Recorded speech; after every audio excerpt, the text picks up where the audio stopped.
We should just put this on the comedy section instead of the news. Good morning.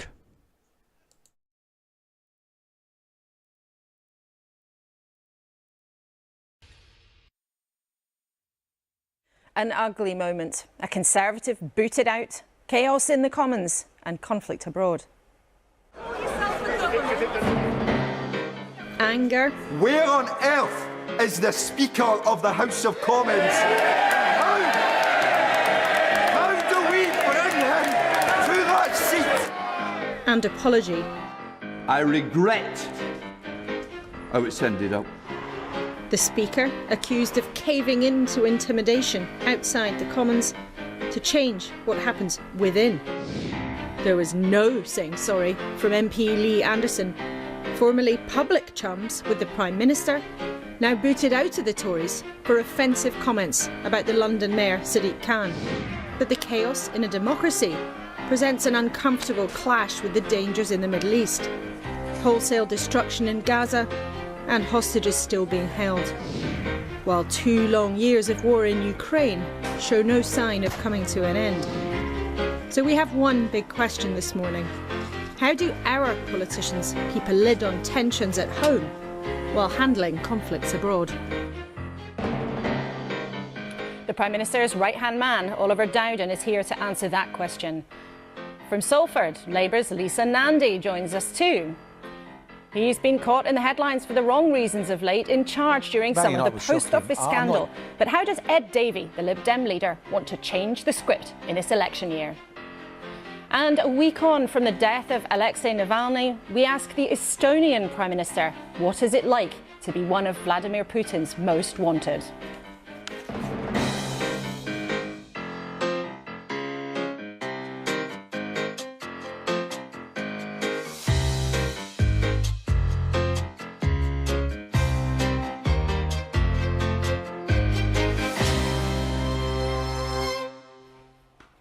Morning with you and me for the next 60 minutes. Halima Begum, the boss of the charity Action Aid. Andy Burnham, the Labour Mayor of Greater Manchester, now author. And Therese Coffey, the former Deputy Prime Minister, Cabinet Minister and now Conservative backbench MP. Friend of Liz Truss too. We'll be talking about her a bit later. Welcome to all of them. And of course, a welcome to you too. Let's first of all catch up with what is in the news. On the front of today's Observer, Keir Starmer is accusing Rishi Sunak of harbouring extremists in the paper. After Lee Anderson was booted out of the Tory party, he wouldn't say sorry for claiming the London mayor was being controlled by Islamists. The Mirror has that story too. But the Sunday Times and the Sunday Telegraph say some female MPs now have bodyguards to keep them safe. The Sunday Telegraph warning this could be a radicalising moment. And the Sunday Express cheers the government spending money from the cancelled part of high-speed rail on upgrading other transport links in the north of England. Have we heard that before? Andy Burnham, just to ask you first of all on that headline, more money, cash for the north? Well, I did wake up this morning thinking exactly what you just said. Have we seen this somewhere before? Well, yes is the answer. Exactly 10 years ago. It was 2014 when George Osborne came to Manchester and said there would be a northern powerhouse. HS2 would be at the heart of it. So they've renamed it this morning, Engine of the North, I think it's called now. But honestly, will anybody in the north of England look at this and not think they're just taking us as though we're mugs, really? They just think they can keep promising this stuff.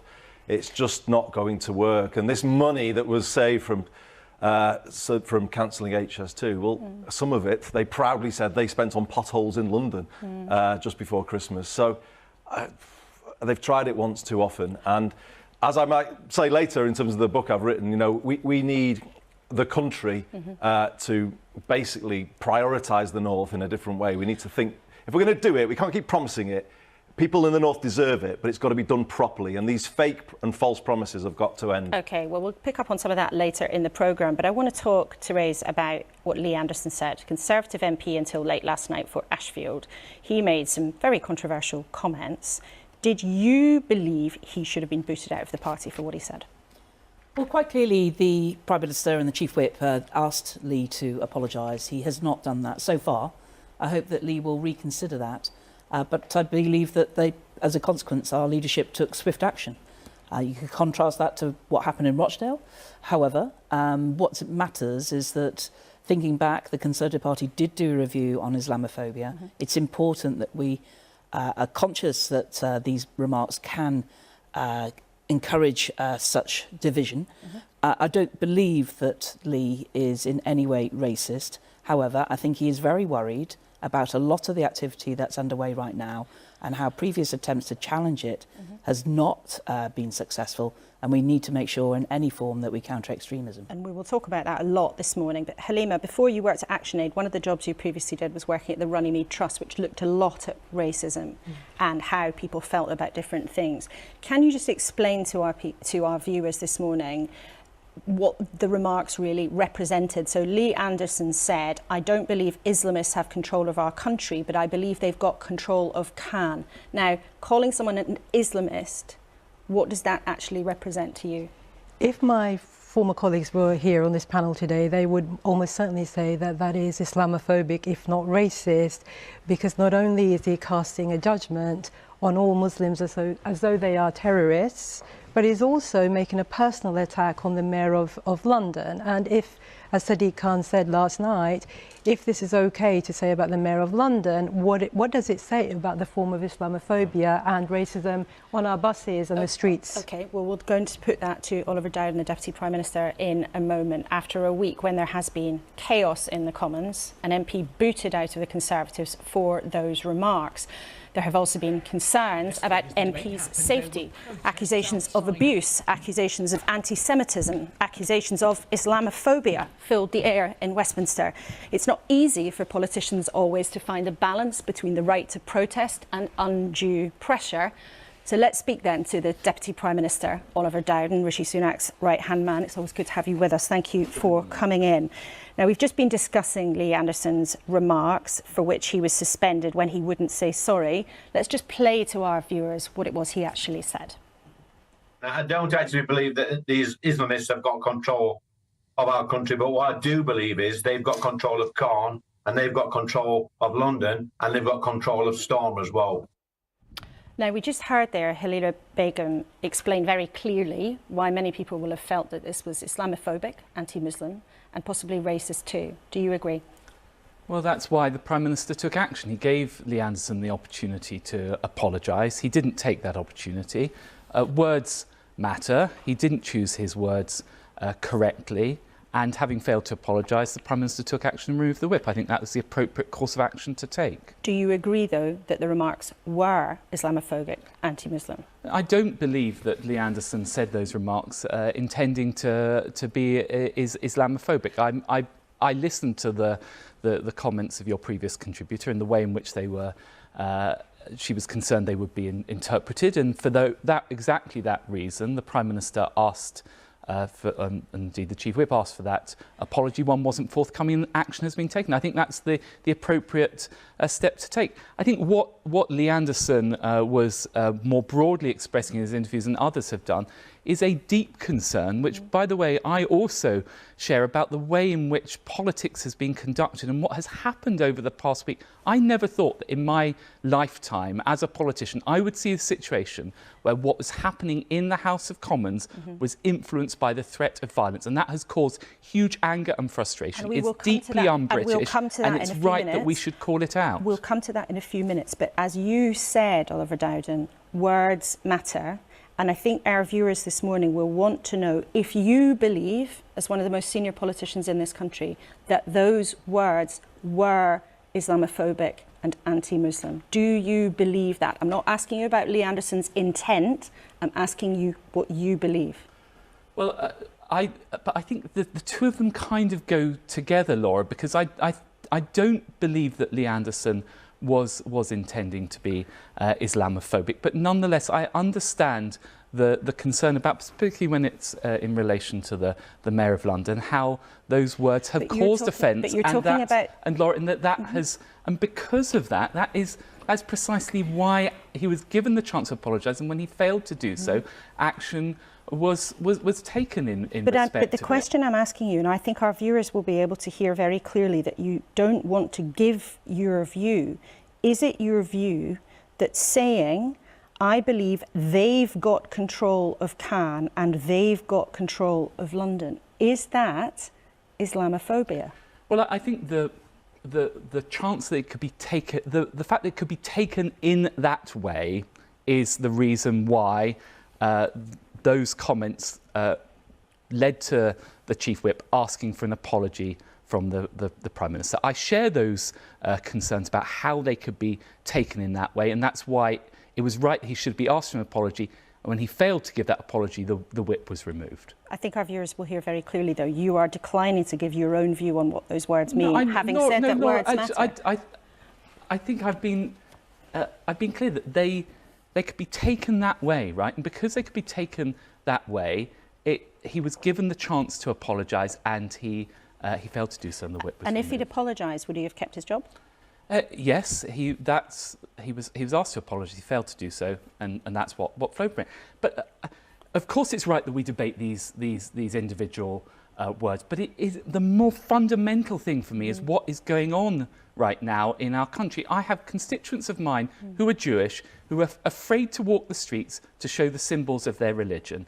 We see those marches where they witness week after week anti-Semitic tropes, people taking part in those marches and not calling them out. And now we've seen in our own parliament debates being influenced because of that threat of violence. And I think all of us need to take a step back and say, this isn't just about policing, it's about our attitudes to what we accept. And I think this kind of coarsening where we accept threats of violence as being routine against elected politicians, whatever their colour, is deeply dangerous for our politics, and we need to call it out. And many politicians would agree with you. Many of our viewers, I'm sure, would agree with you. But as you said at the beginning, words matter. People respond to things that politicians say.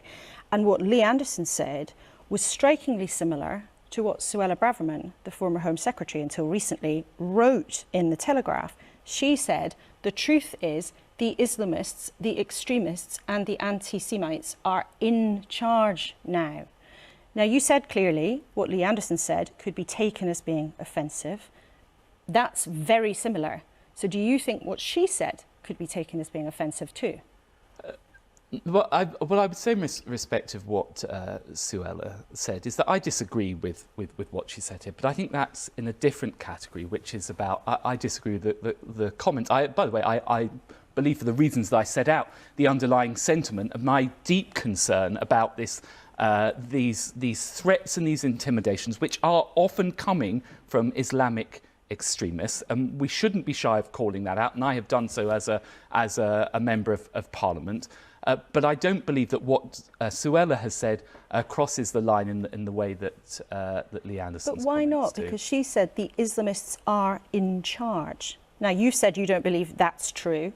Lee Anderson said the Islamists are in control of Sadiq Khan. Why is it different? Well, I think there's a slight danger of getting into semantics of this, but I think this is... But words matter. You've said that yourself. Laura, if you please allow me to finish my point. This is about attaching specifically to one person, the Mayor of London. I think what Suella was saying was making a broader statement, one which I don't agree with the specifics of what she said, but I do very much agree with the concerns that she is raising about threats coming often from Islamic extremists, which are being used to intimidate Jews in this country and are being used to intimidate a debate in our own parliament. And I think worries about language should not stop democratically elected politicians doing their duty of calling this out and seeing what a seminal moment it is for our country this week, where we've had lots of lines crossed in the past. This, for me, is a totally different level. And you have made that point. But how politicians respond to it does matter. And some of your colleagues do believe that Suella Braverman crossed the line. Saeed Avarsi, one of your own peers, says that she is prepared to divide, to ratchet up hate and set our country alight for political posturing. This is shocking and dangerous.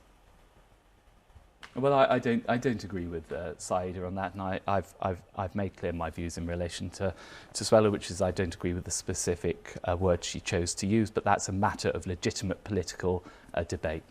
We're not talking, though, about insubstantial people here, though. Suella Braverman, of course, until very recently was very, very senior in your party. Liz Truss, who, of course, was the Prime Minister, was filmed with one of Donald Trump's old lieutenants, Steve Bannon, this week. Now, Steve Bannon was talking about Tommy Robinson, the founder of the English Defence League, someone with a string of convictions. He called him a hero, and she was standing alongside and didn't challenge it. Let's show it to viewers. I don't understand this. The grooming situation, Tommy Robinson, all these heroes fought it. The rape situation, and in that community, you're going to have a special election, and you may have a radical jihadist party send somebody to comments after all that problem? That is correct. Do you think, as Sajid Javid said, former colleague of yours, senior Conservative, that Liz Truss should have known better? She also talked about the deep state undermining her, which many of our viewers would know is a conspiracy theory. Should she have known better? Well, we saw one small clip from this, clearly from, she should have called it out then. What I would say is that when the cameras are on you and you've got a big debate going on, you sometimes don't catch every single word that someone says, but that's for Liz to explain why she didn't call it out at that time. I certainly would have called it out had I been in that situation and heard it properly. I mean, I know this sounds like a sort of slightly trite point, but when you've got the cameras on, you've got a debate going on, sometimes you don't catch everything that everyone says. OK. Your extremism chief, the counter-extremism czar, Robin Simcox, sat in the chair last week and we had a very serious discussion about all of this.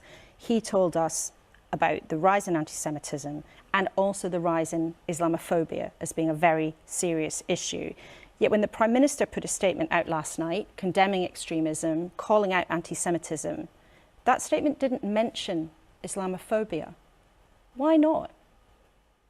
Well, the Prime Minister has been robust in showing that there's zero tolerance for Islamophobia. I mean, what the point the Prime Minister was making in his statement is the point that I've been trying to make during this interview as well, which is where we see the real pressure happening right now. If you look at those marches, week after week, people are going on those marches and they are carrying placards which have anti-Semitic tropes on them. Our own Parliament has had projected onto it an anti-Semitic trope.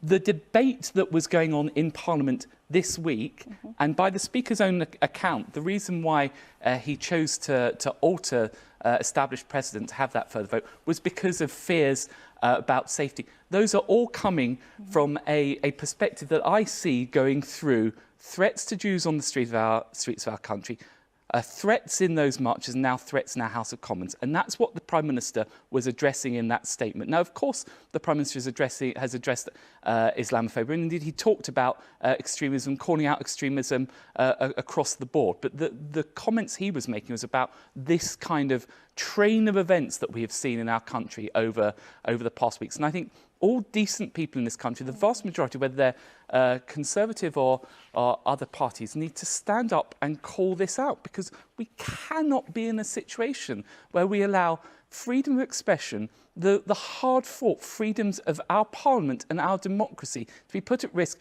by people that masquerade as having legitimate protests, but actually are using violence and intimidation. And it is a fact that members of Parliament were worried about voting on a motion, not discharging their duty to the people that elected them and their duty to their conscience because of external violence. And that is something that is right for the Prime Minister of our nation to address, and that is what he did in those words. And that's where the focus was. And it's been a very grisly week in Westminster, and we've talked a lot in this studio about threats and safety of MPs, which of course is very important. Oliver Dowden, thank you so much for joining us in the studio this morning, the Deputy Prime Minister there.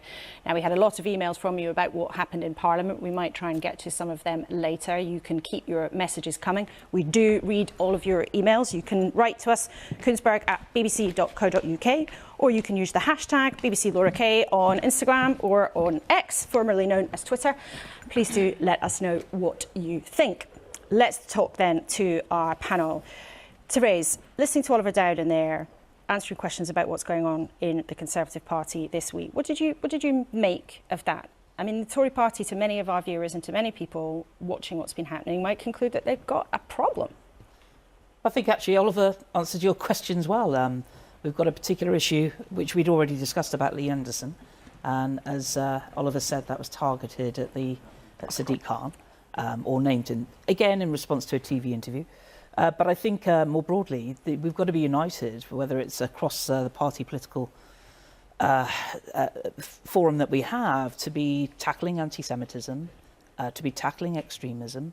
And I am sure that all the main political parties will be wanting that to be the real focus, so that people in our country are not frightened to leave their front door because they're Jewish. So it's just a case of getting beyond some of the difficulties which MPs face a lot of the time. Look, I've been a Conservative MP 14 years. I can tell you there's been plenty of abuse, plenty actually of political attack ads by the Labour Party and others, designed to make my life uncomfortable, not trying to encourage violence. I don't want to say that. But that is where, to some extent, there's been a change in aspects of social media, clips, always trying to polarise what's happening on sometimes what can be a lot more sophisticated debate. And the question, it's unquestionable that the atmosphere for politicians has become much more brutal. But there is also a question about what some Conservative MPs have been doing to fuel that. And your own friend, Liz Truss, the former Prime Minister, we saw her there standing alongside when somebody was saying Tommy Robinson was a hero. We saw her talking about conspiracy theories of the deep state. I mean, do you agree with her? Well, it's the first time I've seen that clip. I think Liz has been in the US. OK, she's been talking about the deep state a lot. That's not an accident. So what do you think she's doing, fueling what a lot of people consider as a conspiracy theory? Well, I'm not aware how it becomes a conspiracy theory. I think Liz has been expressing a view. It's a not new view that quite aspects of institutions, a lot of decisions have often been taken away from ministers. That's been a combination of practice or Parliament putting into law, actually, about what gets given to external bodies to decide. So, I mean, that's for Liz to speak to her, invite her on, and you can ask her. But coming back to the main issue, I mean, what happened this week in Parliament? You know, frankly, Labour was in a hole politically about the motion. They had their own opposition days. They could have put forward their own motion at the time. But sadly, the Speaker gave them a ladder out of that hole. And his justification at the beginning of the debate was not about safety.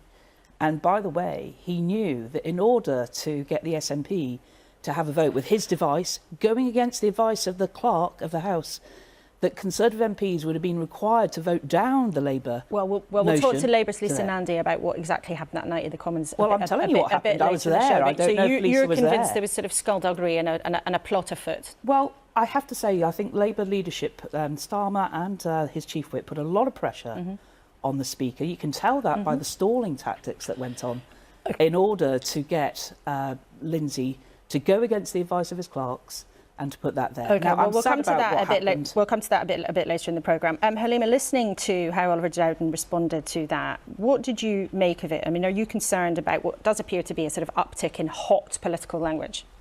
Absolutely, and so it wasn't just a bad interview that Liz gave. And Teresa, I know that she's a good friend of yours, but if you actually listen to another interview, she was in a conference in America, not far-right conference, but a right-wing conference. And she actually talked about conspiracy theories and the fact that if she had a chance, she would take a bigger bazooka to her opposition. This includes the Office of Budget Responsibility. This includes Conservatives that disagreed with her, and also the Labour Party. But why does that matter beyond normal sort of political discourse? Because she's actually speaking those words in the context of America and a former Prime Minister in a country where there is a significant gun culture. Now, we're talking about Lee Anderson. I mean, those words are potentially risk of incitement to violence. Now, I think all of that has to stop because when our politicians speak on that world stage, or nationally or elsewhere, it just means that the public is feeling much more volatile, and I think we need to behave more responsibly. And indeed, Labour's had lots of problems with anti-Semitism. They just had to junk their candidate in Rochdale, the by-election coming up this week. And I was very struck last week when the anti-extremism czar, Robin Simcox, told us this has all got worse. Do you think that's right?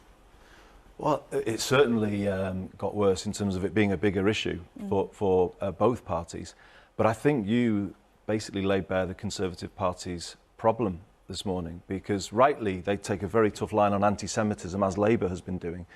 But you see ambivalence when it comes to Islamophobia and an attempt to explain it away a little bit. And that's what I picked up from the interview. I was listening very, very carefully to it. And to me, there was no justification for saying Suella Braverman's comments are different. If they have got control, if that was related to Jewish people, that would straight away be called out as anti-Semitism. But there's a double standard here. They don't call it out in that same way. So I think this is the problem. And you talked about an uptick in slightly, hateful comments from politicians. I think what's going on here is that there are people in the Conservative Party who are itching for that sort of existential debate about its future. They can't wait to get into it. And that's why Liz Truss was out at that really appalling gathering that she was at last week. And they're making ever more, they're ratcheting things up. They're making highly provocative and dangerous statements. And the problem is, Laura, they're still the government. You've got a former Prime Minister making dangerous statements. Theresa, you've got extreme statements coming from a former Deputy Chairman of the party. I would say, put us out of our misery, call a general election, let people know. You cannot have a government, senior figures behaving in this way with the impact that can have on our streets. I want to respond to that because Andy's just basically said this is part of shadowboxing for the future of the Tory party and people are doing dangerous things.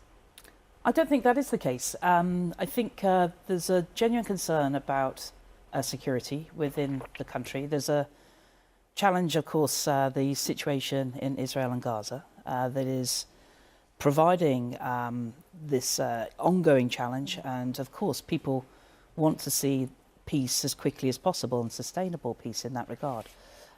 So I don't know quite the point where Andy was going, and shadow boxing is similar. Yes, people have got concerns. We saw a colleague resign from government over his concern on how we were tackling illegal immigration. Were we doing that far enough? But that's part of political debate. Is Rob Jenrick at the same though, Therese, that there's a hierarchy of racism in the Conservative Party?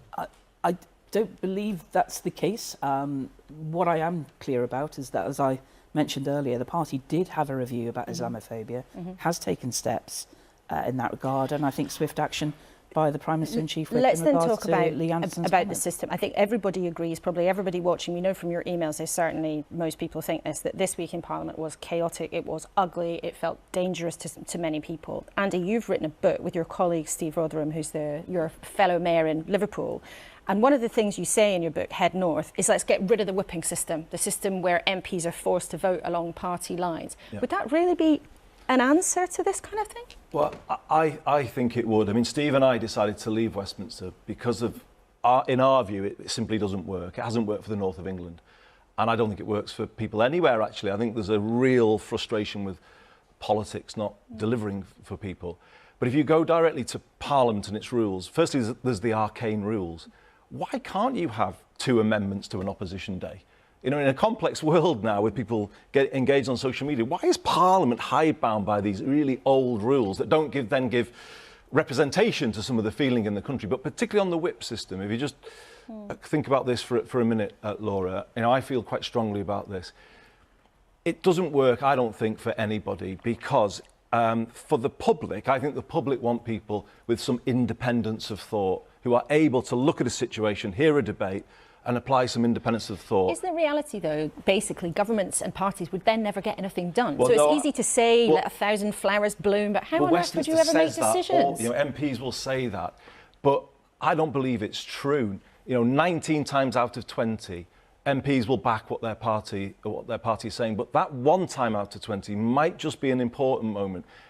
In the 2000s over Iraq, I don't think it's right to have a whip system on a vote like that because the world says, well, what are they actually deciding on here? Is it politics? Is there other issues behind the scenes?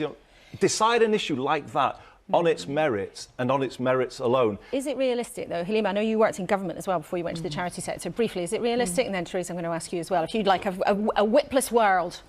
I'm not a politician, but what I would say with the vote on the ceasefire, that was an occasion where I think if MPs were allowed to vote without the whip system hanging over them, we would have actually had a better result. Instead, we had the mother of all parliaments laid bare out for the world to see, playing party politics rather than thinking about the hostages in Gaza and also the Gazans trapped in Rafah.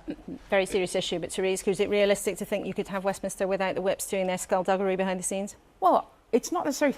It's interesting how you talk about skullduggery. I think what is fair to say is that when people vote in a general election, they tend to vote for a party, not the person. And so you want to make sure that you have a consistency. But do remember, in effect, every vote really can be a free vote.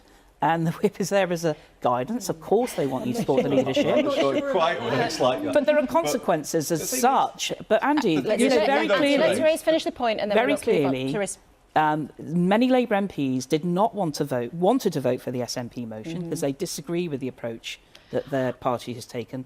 That's when the skullduggery happened and the consequences, because understandably the leadership did not want to see a split. Okay, well, we will talk. Because the SNP were making us. We will speak to Lisa and Andy about this in a few minutes' time. Who was into there on the night? Well, politics. It'd be better for MPs, though. It would raise the status of MPs. If MPs could be seen to be acting more independently. I think some of the frustration from the public comes from that. I can assure you. Okay, well, MPs who want to act independently, it's not always very good for their careers, but it might be better for their conscience. All three of you, thank you very much indeed for now. Let's talk about something else. This weekend is an important anniversary, the one no one wanted, because it's been 2 years since Russia invaded Ukraine. Thousands have died and there is no end in sight. And for Russia's other neighbours, it's so clear what's at stake. In Estonia, where UK troops often train alongside NATO allies, the risk feels very real. The country's increased the amount it spends on defence, and I've been speaking to Estonia's Prime Minister, Kaja Kallas, about why she believes Putin must be stopped.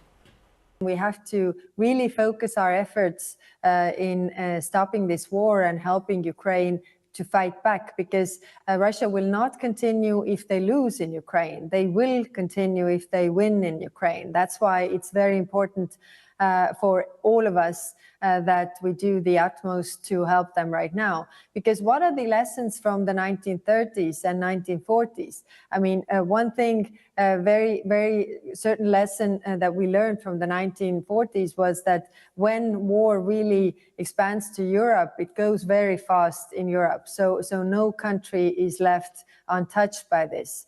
And that's why we all have a skin in the game here. Do you feel politicians on Capitol Hill in Washington are listening? With the possibility of another Trump presidency, do you fear a kind of American isolationism coming back? Well, when I talk to the Republicans or Democrats in Congress or Senate, and majority of them support helping Ukraine, the question is right now whether, it gets to go to a vote. I think that history rhymes. And therefore, we have to learn from history and not repeat the same mistakes that we did in 1930s and 1940s. Do you really feel then we are potentially risking that kind of conflict, another world war, if leaders in the US and other countries don't take firmer action against Putin? Well, it is... as one aggressor has initiated a war against its neighbor and is very clear about its aims. I mean, if you listen to even the interviews that Putin has given now, he hasn't changed his goals. His aim is to conquer Ukraine and then move further. And that could mean then, if he's able to do that in Ukraine, then that could mean also attacking NATO, because he can do that. And that is also, question for all of us, because why the aggressors are taking up wars is because they think that they can win. I mean, because they think the other party is weak enough for them to attack and win. And therefore, we have to do everything to also increase our own defense, to spend more on defense so that, Russia wouldn't think about attacking NATO, because defense is no way provocation. Weakness is a provocation for aggressor. What did you think then when you heard Donald Trump say if NATO countries that hadn't been paying up, Russia could go in and do what they want? Well, it's of course very disturbing, but it's no surprise. I mean, Trump has been saying that also before, maybe not in so harsh words, but still.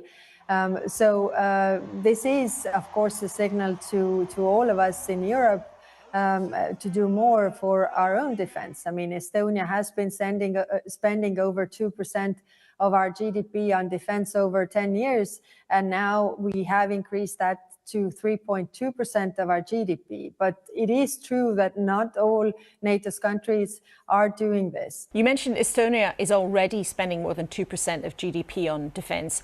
How important is it to you that other countries do the same? It is very, very important. When the war started, I mean, conventional war in Europe, in Ukraine, then I thought that, okay, now everybody understands that we have to spend more on defense. But to my surprise, it hasn't been so. I mean, yes, there are more countries who do so, but not all of them do. Should everybody spend over 3%? Follow your example. Well, I think yes, because in 1988, all the NATO's countries spent more than 2% of their GDP on defense, some even over 6%. And why? Because the threat was real. There was Cold War going on. Now there is a hot war going on in Europe. And still some countries think that it doesn't really concern them and it doesn't really continue so that it would affect them. But then again, the lessons from 1930s, 1940s is that when there is war in Europe, it's going to spread very, very fast if we are not strong enough. And Prime Minister, you've recently been put on Vladimir Putin's most wanted list. We're speaking a week since the death of Alexei Navalny. What's it like for you to be named as a target? Well, I got a lot of messages of congratulations. That is a great honor. That is the biggest award that one can get for standing up to your principles. But jokes aside, this shows that Putin's playbook hasn't changed. This is meant to make me afraid, and the only response is that we shouldn't be afraid. And you're not afraid? No. Kaja Kallas, the Estonian Prime Minister. Now, in case you hadn't noticed, it's an election year, as if you could forget, and the Lib Dems are hopeful they can make something of a comeback. But their leaders had some tricky headlines, not so much about the party's strategy, but with questions about his own role in the post office scandal. Well, I'm pleased to say Ed Davey, the Lib Dem leader, joins us in the studio this morning. It's always good to have you here. We must start with the post office, because this has been a huge discovery really for people about how bad things were and how long it was going on. Now, you were Post Office Minister for a while, and you were given the opportunity to apologise on lots of occasions. From a human point of view, why did it take you so long to say sorry? Do you regret just actually not getting on with it? Yeah, I probably should have said sorry early on, but it is a huge scandal, and our hearts go out to those hundreds of sub-postmasters and their families who were treated appallingly. And the key thing now is to make sure that those exonerations happen quickly, that they get the compensation quickly, and that they get to the truth with the inquiry. I've got two sub-postmasters in my constituency, one who was in prison for 16 months, one who, frankly, it's really affected his health. And I'm going to fight for those and join others in making sure the government gives the sub-postmasters the fair deal they deserve. And there's still, though, questions for people who were caught up in it about why action wasn't taken so long ago. Alan Bates, the sub-postmaster turned campaigner, wrote to you in 2010. He shared one of the letters, and you wrote back to him saying, "Whilst I do appreciate your concerns, I do not believe having a meeting would serve any useful purpose." Do you regret saying that now? Yeah, I was in office 11 days and was advised by officials that because the government didn't run the post office, it was not in day-to-day control, it would be inappropriate for me to meet him, and so I wrote that letter. He then wrote back, and I said to my officials I wanted to meet him, to listen to his concerns. I believe I was the first post office minister on record to have met him, and when I met him, I was really disturbed by his issues, particularly around the Horizon IT system. There's a real issue about whether there were bugs in it, whether there was remote access into a sub-postmaster system in their post office. So I took those concerns to my officials and to the post office. I was given categorical assurances that, for example, there was no remote access. Now it turns out couldn't get into so they the couldn't get in. system. Yeah. Is that right? That's right. And it turns out subsequently that the post office knew there was remote access. They'd had a report from Ernst & Young, the financial auditors, and they were lying to me, as indeed I'm sure they lied to previous ministers, to other ministers and to courts and judges. And that conspiracy of lies is what I think means we need a systemic change. I was listening to Andy Burnham earlier on about scandals with the contaminated blood scandal. And I've agreed with what Andy said on this. We need some profound changes. But there are still questions about why you didn't act more quickly. And one of the sub-postmasters, Lee Castleton, who's been on our programme before, had this question for you, and he wants you to answer it specifically. When you were the Post Office Minister, your actions may have caused the victims to have to seek justice in the courts. In the interests of honesty and openness, who told you not to engage with JFSA and Alan Bates? So you said officials told you not to respond, not to have that meeting with Alan Bates, but Lee really wants to know who was telling you don't take action. Well, first of all, as that letter showed, it was the officials telling me not to meet JFSA, which was the organisation representing people like Lee. And then when Alan wrote to me again, I was extremely concerned, so I did meet them. And I think I was actually the first Post Office Minister to engage with them. But your defence has been, as we've heard it today, that the Post Office lied and lied and lied again. But given that as a minister it was your role to supervise them, and people kept raising this issue, individuals, campaign groups, MPs, questions asked in Parliament, didn't you ever stop to think, could something bigger be going on here? Maybe I should question the Post Office's version of events a bit harder. Well, I was never asked a question in Parliament, actually. It wasn't raised that much with me. Mr. Bates did, and that's why I met him. There were a few written questions and a few letters. But it wasn't actually until the BBC, to be fair to the BBC, had the Panorama programme where they found that inside in Fujitsu, who blew the whistle, he blew the whistle about this remote access, which is the point that Mr. Bates was raising. And if you look at the ITV drama, that's the key issue. And the Panorama programme was aired in August 2015. I don't know what ministers at the time knew about that. And it was that key whistleblower and his evidence that led to the High Court victory for Alan Bates, which then started to change things. OK, now it is an election year. You are hoping to make some big gains, largely at the expense of the Conservatives. But in November, some senior MPs of your own party, some senior members, including some former MPs, said that you needed to be more bold. You needed to present a more comprehensive offer. You can't just be not the Tories. What do you say to that?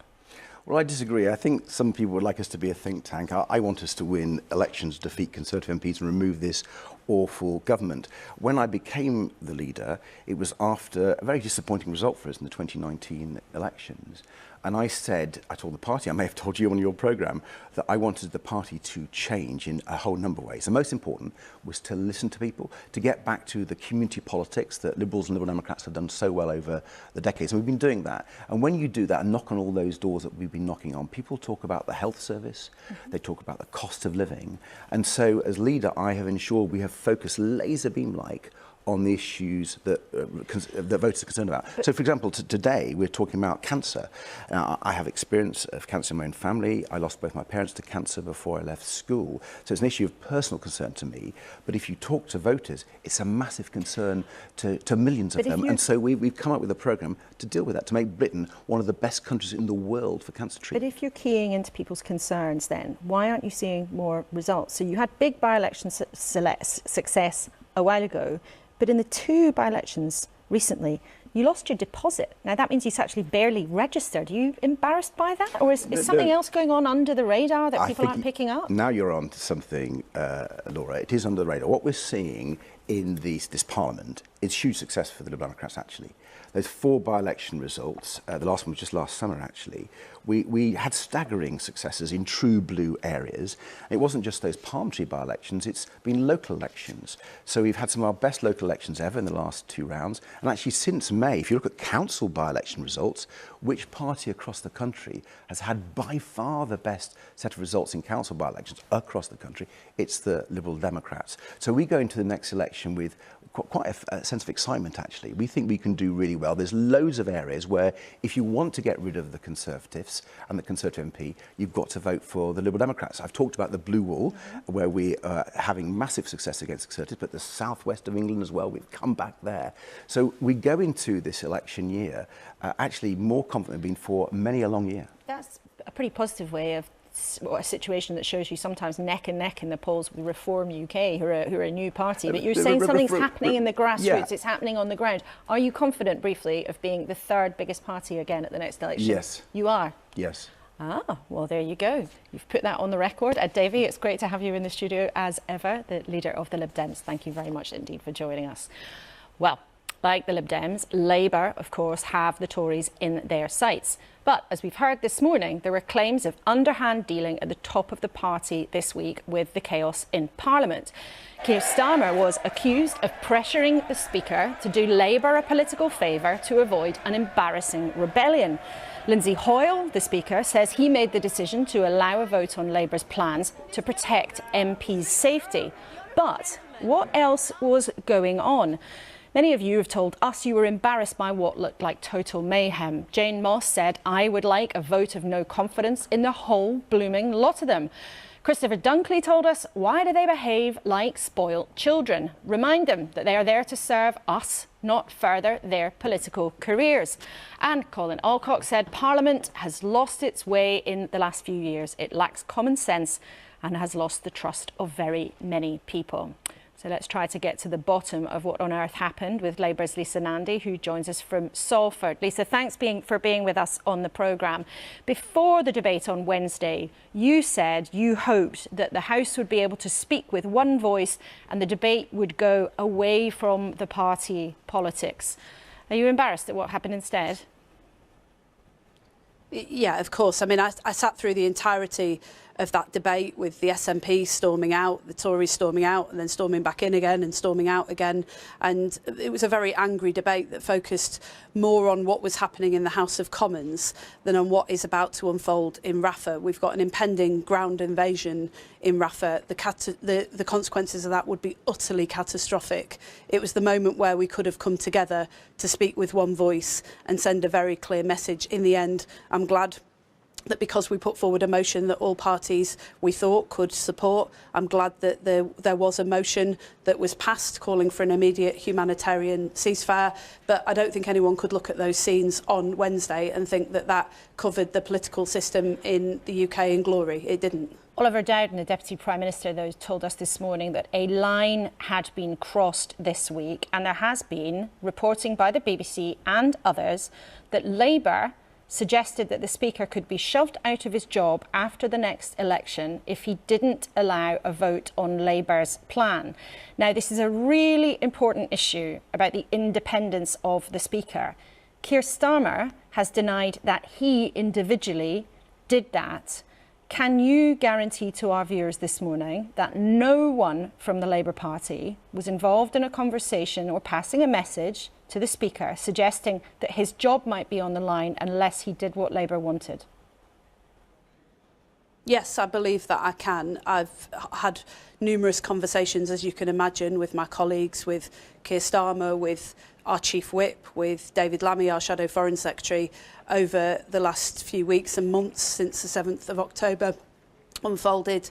And frankly, the idea that you would threaten the Speaker of the House of Commons is for the birds. I've served under 3 different Speakers over 14 years, and I can tell you that that is not how it works. The Speaker is in charge, is the guardian of our processes and procedures and makes the decisions.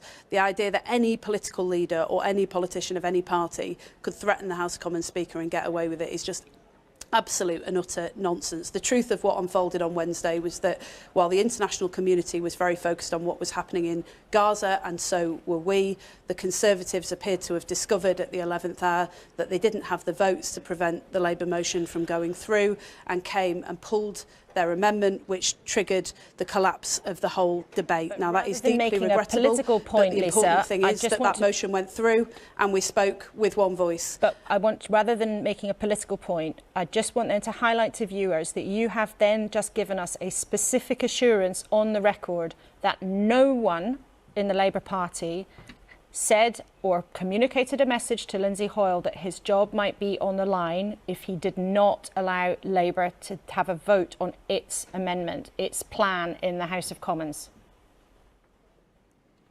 Well, look, I certainly didn't, the Chief Whip didn't, the leader of the Labour Party didn't know members of staff were involved, it would ever be involved in doing something like that. And frankly, if anybody had done something like that from any political party, I think they would have had very short thrift from the Speaker. You heard it in the words that the Leader of the House, Penny Mordaunt, used on Thursday at Business Questions. He's our Speaker, and he's trusted by MPs across the House to uphold what is the right thing to do for members of Parliament of all parties and for the country. That's why you've seen so many Tory MPs and others rallying to his defence this week. The truth is, as Andy Burnham was just saying on your programme, that a lot of the processes and procedures in the House were outdated.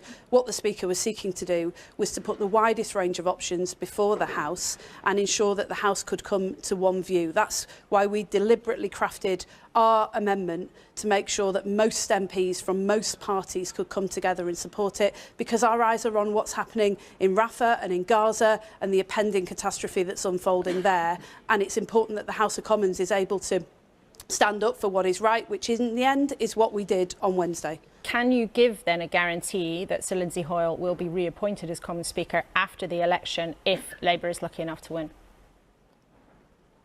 Well, no, of course I can't, because it's not in the gift of a political party. We have a system, rightly, where the Speaker is elected by members of Parliament from across the House of Commons, from every political party. And that is an essential part of the Speaker's independence.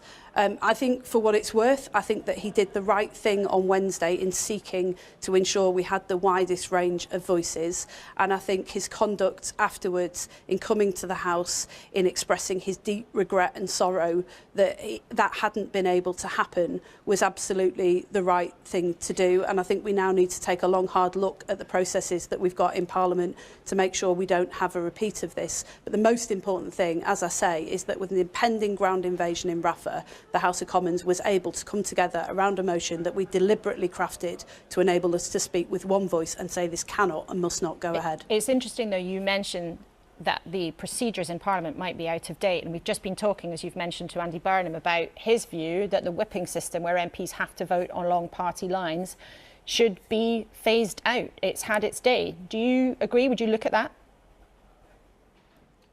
Well, I think the objection that you raised is an important one too. I'm very sympathetic to what Andy's got to say as someone who has been fallen foul of the whip many times during my years in Parliament and has at times had to step off and onto the backbenches in order to speak freely about issues that matter to me, including standing up to anti-Semitism within my own party. I've felt at times very constrained, but political parties need to be able to express a clear view.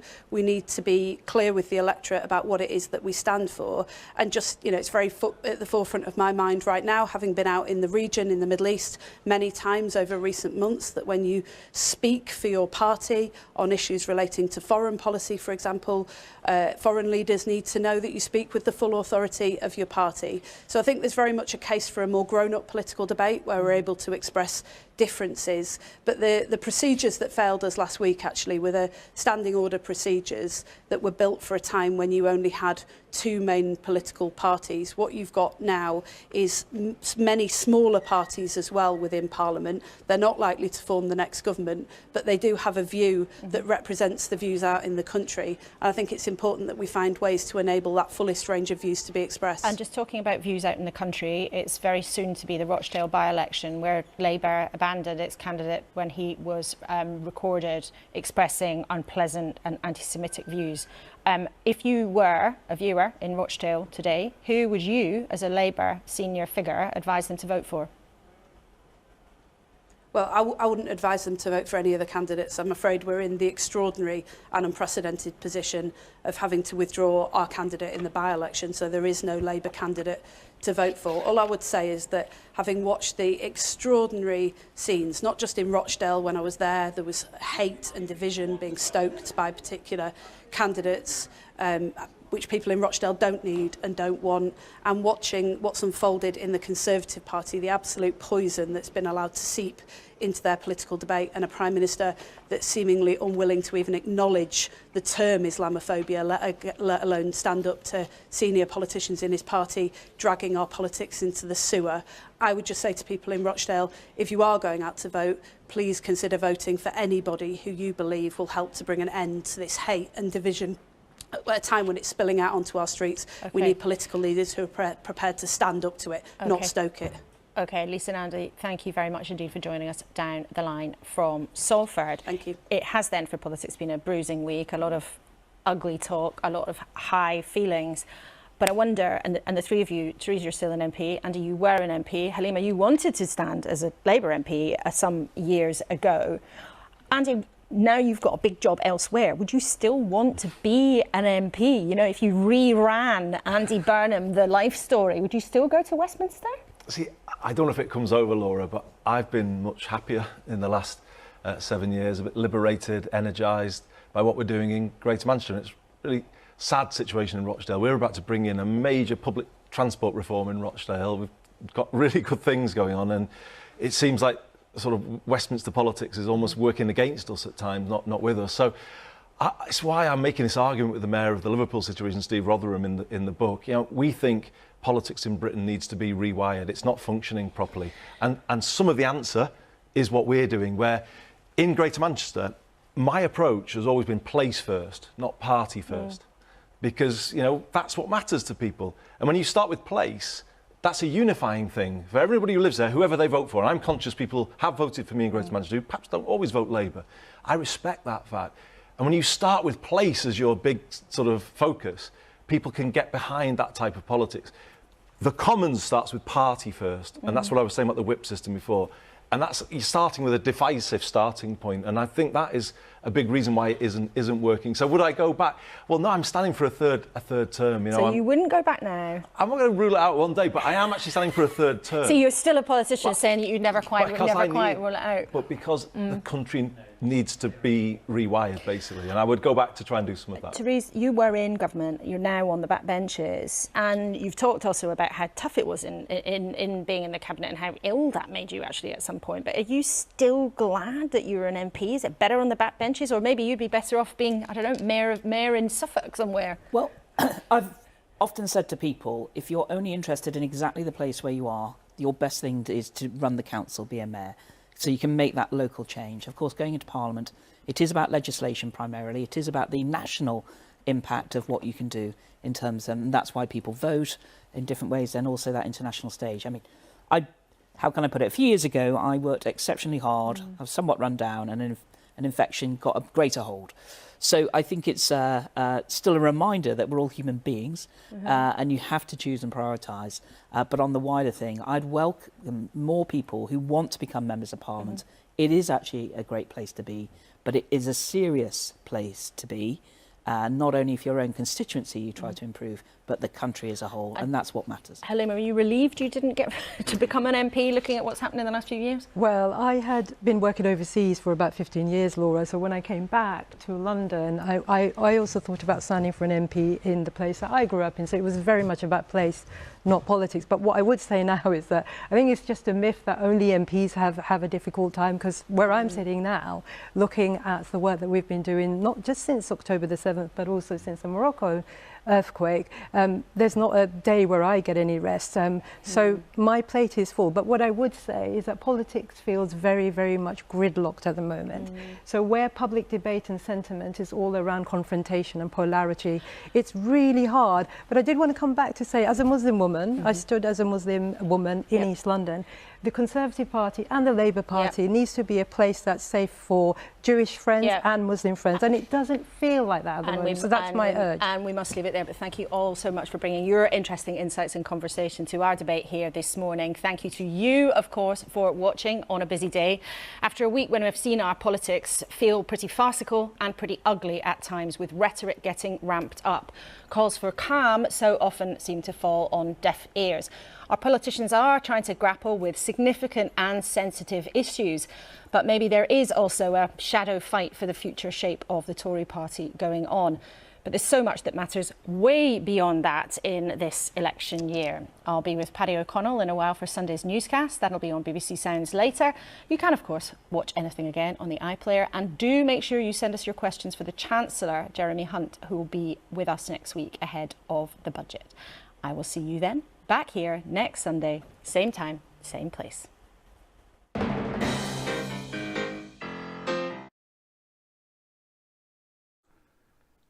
Oh, where do I start with this clusterfuck of fucking Jesus fucking... Honestly, wow. What's happening to my country? Jesus fucking Christ. Oh, can we all just take a moment to say rest in peace to Great Britain? It's not that great, is it, really, when we look at it? Like, if this was a show about another country, I'd literally be like, wow. That is so third world. Holy shitballs. Okay, where do I start on the oh my fucking god meter? Liz Truss stood next to Steve Bannon. I mean, you literally can't make up the insanity at this point. Yeah, I'm just going to stand next to a convicted criminal that got pardoned by another criminal who's also running for the president of the United States. This is fucking mad. Mad. Like, just slowly say that sentence in your fucking mind. I'm standing next to a guy that was literally charged by the Department of Justice in the United States. And he was pardoned by the very same man who was literally charged with raping a woman. 83 million's worth of rape. In fact, no. To be fair, it was 5 million worth of rape. The 83 is because he lied and said, I didn't, and then he got 83 million worth of rape afterwards. Then, some crazy guy called the judge, apparently nobody likes judges anymore because they don't agree with what they say. I don't fucking know. I mean, wow. This is a long rant, so don't mind me. It's FA Cup day. Not FA Cup. EFL Cup. Whatever. Anyway. Breathe.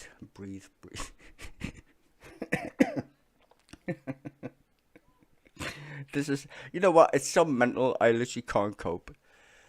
Because I have to think about all the strange shit in my head and trying to form a sentence is pretty wacky. And I'm Scouse, so that doesn't help. Okay, where was I? Yeah, Liz Truss. I'm trying to bring it straight back. Liz Truss is a fucking nutcase. And somehow, not somehow, people have lost the plot instead of paying attention. What do you mean, Mr. Stisel? I've been telling everybody and anybody who bothers to listen, America funds the Tories, not the Russians. Americans. I've been telling you for fucking ages. Follow the money. All the think tanks. In fact, on Labour's side too. All of these mad political parties are the exact fucking embodiment of America and their political regime. Exactly this. They want to turn Little Britain, Little Blighty, into a tiny little fucking republic, so to speak. I mean, a lot of people think we're the 51st state anyway. Put that aside. If you look at our politics today, the very same bullshit they feed to Americans, who, let's be honest, are not the smartest tool in the box. God bless them. I do have American friends, by the way, so they know. English people are just as stupid. I just want to point out. Give you an example. One of my followers, hi, the breeze. I agree with the statements that these people make. So you agree that the country is what the TV tells you it is. Okay, that's great. That's fucking great. Liz Truss, the Tories, some on the Labour side, are so batshit crazy, they literally believe they're on bullshit and will literally say it out loud. And then people go, well, that's a politician, they must be correct. Bro, show me qualifications they got to be a politician. Any? Oh wait, they don't have any, because it's a popularity contest. Right. Yeah, thought so. So all the shit that they spew is manufactured. In fact, I can point you to a book by Noam Chomsky. It's called Manufacturing Fucking Dissent. That's actually the title. But read Noam Chomsky. Right. He's actually got a book. It's about how political parties work and propaganda. Pretty interesting. The entire deep state idea came from the right wing. Not some leftist fucking mad shit, batshit. It's from the right. The fascists invented deep state. The exact same trick they played in fucking Germany. It's the state that's the problem. What's the state? Very ambiguous as a word, isn't it, when you say the state? What's that? What is it? Most humans are like, huh? What's the state? It's a monolithic thing. We need to change it. Even though we just rewrote history in that little monologue and using words that are literally in a dictionary completely badly. Most humans who don't actually watch TV programs and pay attention think, yeah, that sounds correct. Yet most of the humans can't count to 10. Weird. Very weird.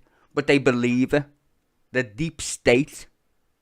What the fuck is the deep state, ladies and gentlemen? The state is you agreeing to actually give other people agency. That's what the state is. Not some mad thing in your fucking head that exists somewhere on a faraway planet. Just gonna point something out. You got the right to vote for a reason. There is no deep state. Is there corruption? Yes. But it's got nothing to do with the state at all. That's you being fooled to think you're not in control and there's nothing you can do. Nothing. Pretty sure you could ask the French.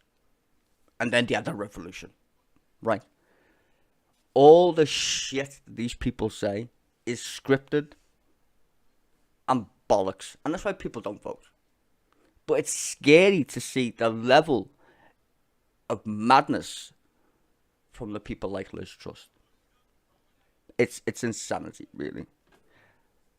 That guy who was saying about Islamists taking over the country is a mad statistic he mightn't like or bother to check. 87% of the population of Great Britain is white. 87%. Now, if you can do any math in your head, how many people live in Britain? Okay, take that number, and then 87% of that number is fucking white. 87%.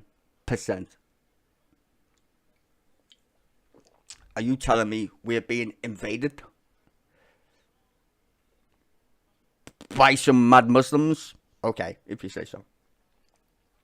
Also, which is fucking mental. How many fucking Tories have literally ruled our country? Fucking loads of them. if you look at how many times the Labour Party's been in power versus the Tories, pretty sure it's skewed towards the Tories, right? I watched a programme the other day, literally, some woman literally said, they're all shit. And the person said, who did you vote for? She said the Tories. Okay. Okay. 20,000 people, Tories, in one constituency in the by-election, didn't even get off their ass and vote. Because they're so brainwashed that Labour is going to be worse than the Tories. Really? Because you watch the news, you read the news. Well, Labour can't do any better. How would you know that if you don't vote? Complacent, much, maybe. We have Nazis, literally fucking Nazis, running our country. And then I'm told, which is amazing, that it's okay to be a racist. It's fine. Freedom of speech. It's okay to be a complete fucking tool and use Google and pretend you're intelligent. Is that okay? No, it isn't. It's not. That is not satisfactory. You cannot go around saying stupid shit at all and expect people to vote. Most people who vote are stupid. No offense. The vast majority of people don't vote because they know the game that's being played. It's not that they don't want to vote, it's they can't be asked. Because we all know they're arse lickers. Right? Everybody can agree on that. They're arse lickers. Whose arse are they licking? One would question. People who have money. Most of the time. So why is Liz Truss in the United States, one would ask? Stood next to Steve Bannon. Who's a fucking Nazi himself. Money? She got nothing intelligent to say. Whatsoever. She stood next to a convicted fucking felon. Who advised that? Who? Hey, Liz Truss. What's up, bro? Have you ever used YouTube in your life? No. No. Imagine electing somebody to run your country if they don't know what YouTube is. Let that sink in. Like, honestly. If you ask a politician, what's the price of a bottle of milk, and they can't answer that shit, we got problems. Big problems. It's like chat GTP, I can't even fucking say. That thing, AI bot, knows more about reality than politicians do. That's fucking scary. Why have a politician when you can just have fucking AI at this fucking point? What are you waffling on about? My tangent is this. People watch the news and literally take it verbatim because some people are thick as pig shit, clearly. But it's terrifying because that literally is how our officials think. They are as bad as the internet. They're like 4chan, but in real life. It's scary shit to think that you can literally be the former prime minister of what used to be a great nation. Or whatever. And stood next to Steve Bannon and nobody told this bitch that's a bad idea. Nobody said, that's a bad idea. But then again, she did crash the economy. I'm just saying. What? How did you crash the economy, Liz? Oh, I get it, yeah. Because I'm funded by the Economic Forum shit thing, IEA. What's it called? The Institute for Economic Affairs. That thing. And its sister company is spelled kind of the same, which is the American think tank, right? And it's former CEO or CEO, I think, works for Raytheon. Dick Cheney's on the board of directors. You got some really weird people on there. And it's the same fucking thing. It literally is the American Institute for Economics or some fucking... It's the same fucking initials in a different... I don't know what you call it. Word salad kind of thing. Anyway, they're the same company. I don't know if anyone knows Beeline Times or the fuck's called Byline Times or some shit.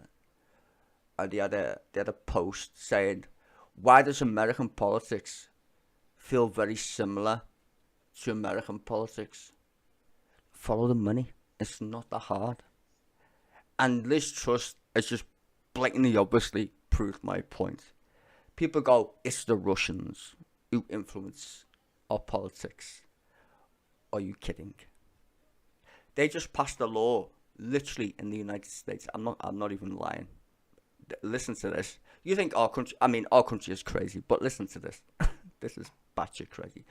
They just passed a law in the United States that says embryos are kids. The people who run IVF in that state literally shut up shop. They just stopped doing IVF as soon as that happened. Because they're like, well, how does that work? So if you have a period as a woman, does that mean you're committing murder by mistake as a natural part of your menstrual shit? Who knows? And the statement by the judge is even more insane because he literally uses God in his literal fucking reason why he thinks embryos are babies. He used God. Now, if I'm not mistaken, the separation of church and state is pretty fucking important for obvious fucking reasons.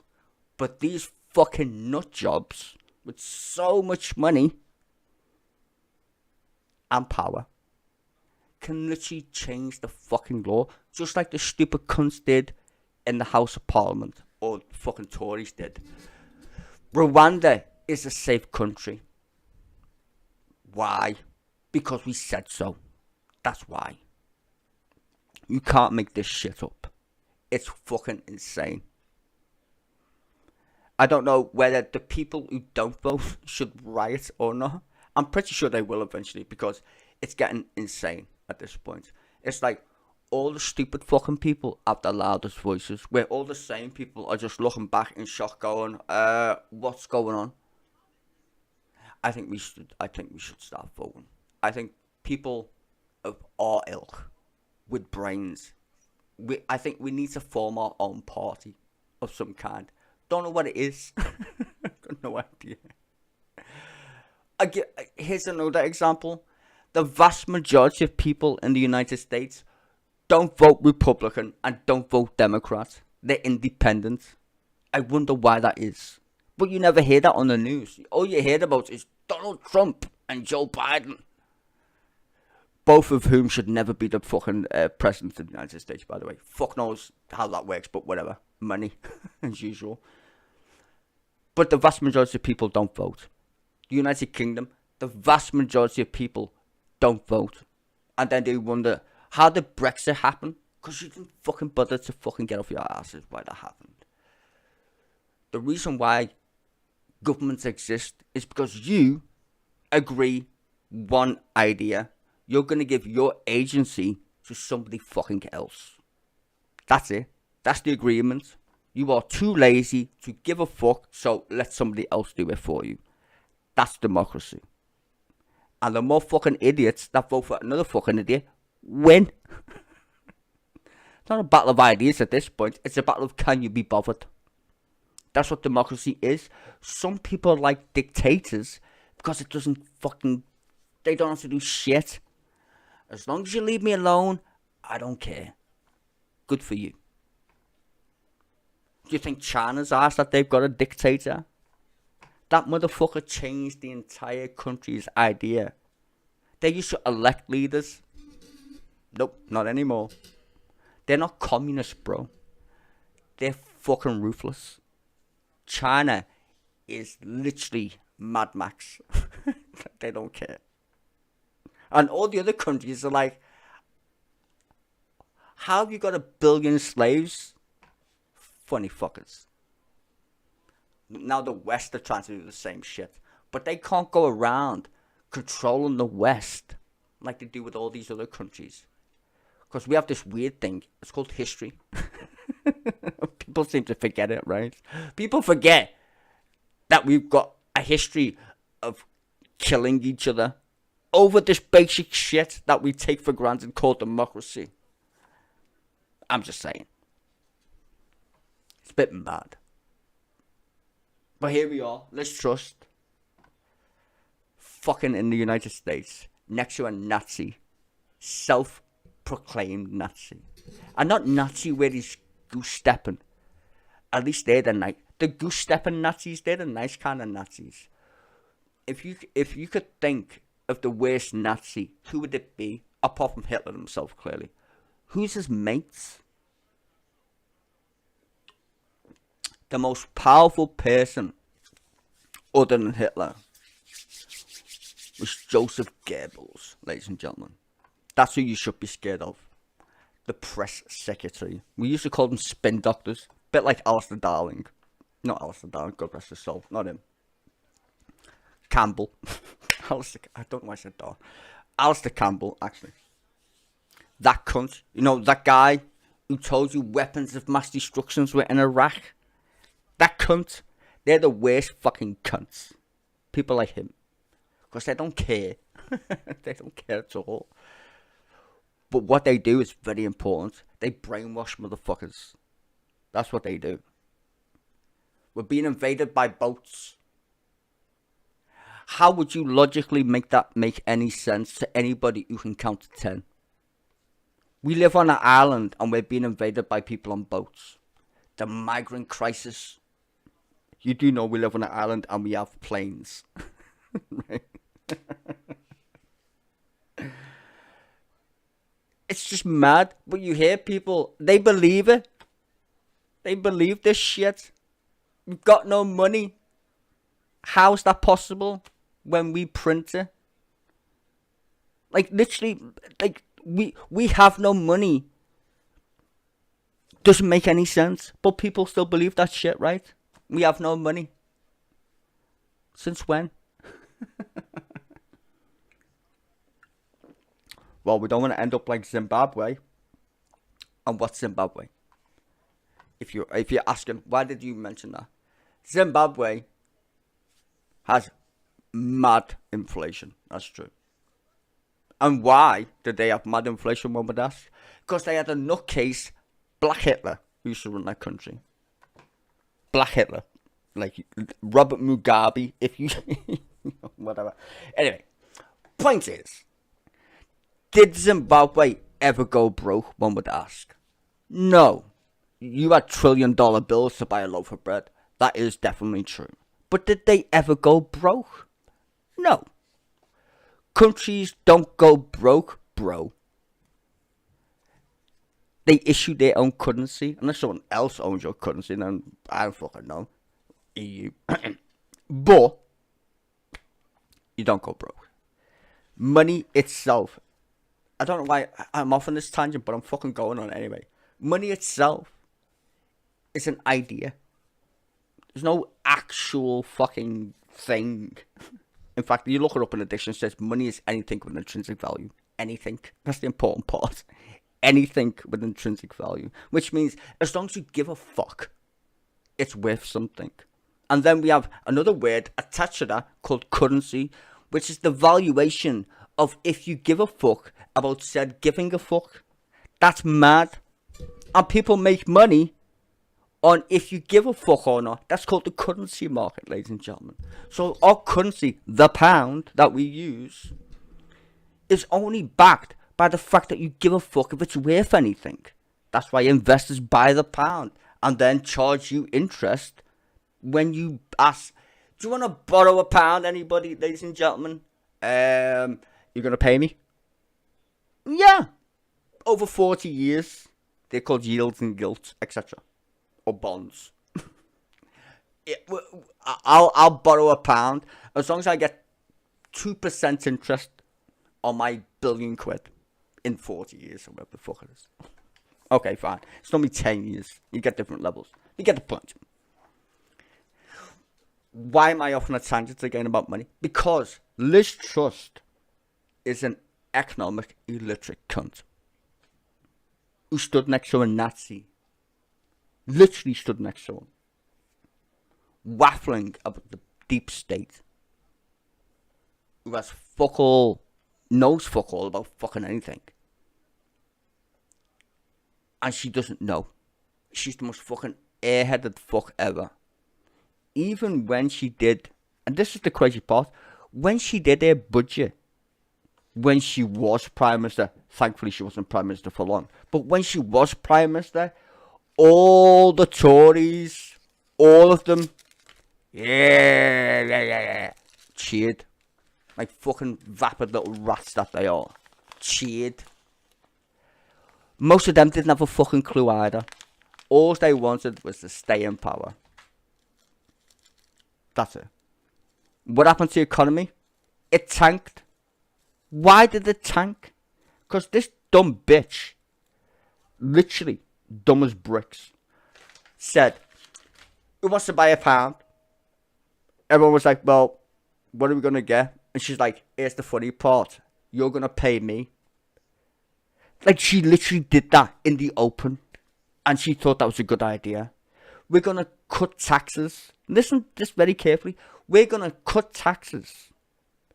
And then borrow it from the stock market. Or the global market. Because that's how shit works, right? We're going to borrow it. And the rich people who invest in countries, which they do. That's how the world works. Was like, who's paying for this? She said, you are. That's why the economy tanked. She literally said, I'm going to cut taxes and you're going to pay for it. To the very people who she borrows money from. What a fucking idiot. Like, literally, you can't make out stupid these fucking cunts are.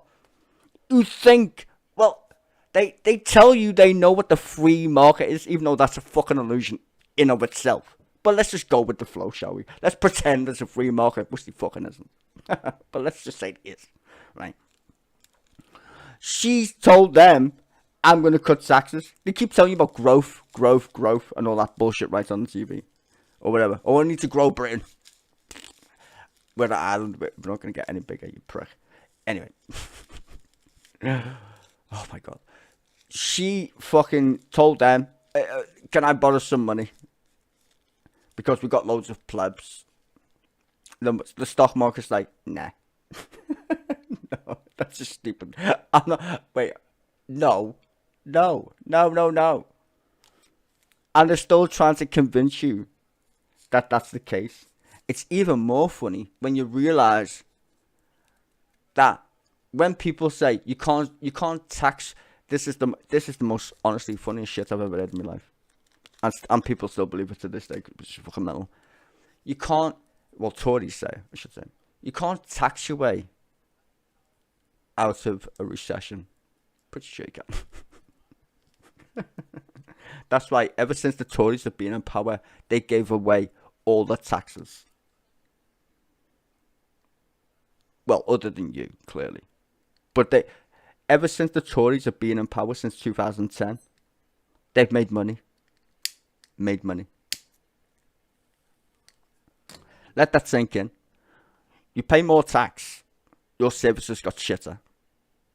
But yet they've always had money to spend and give tax cuts. To whom, one would ask. Who are you giving tax cuts to? Because it's clearly not fucking working, is it? You would think hiring taxes on the rich people and giving the poor people at the bottom a pay rise would be a good idea. Oh, no. Let's do the exact same thing that's proven to break the fucking world. Trickle-down economics, ladies and gentlemen. the same bullshit tried and tested idea of globalization. How's that working out for the planet?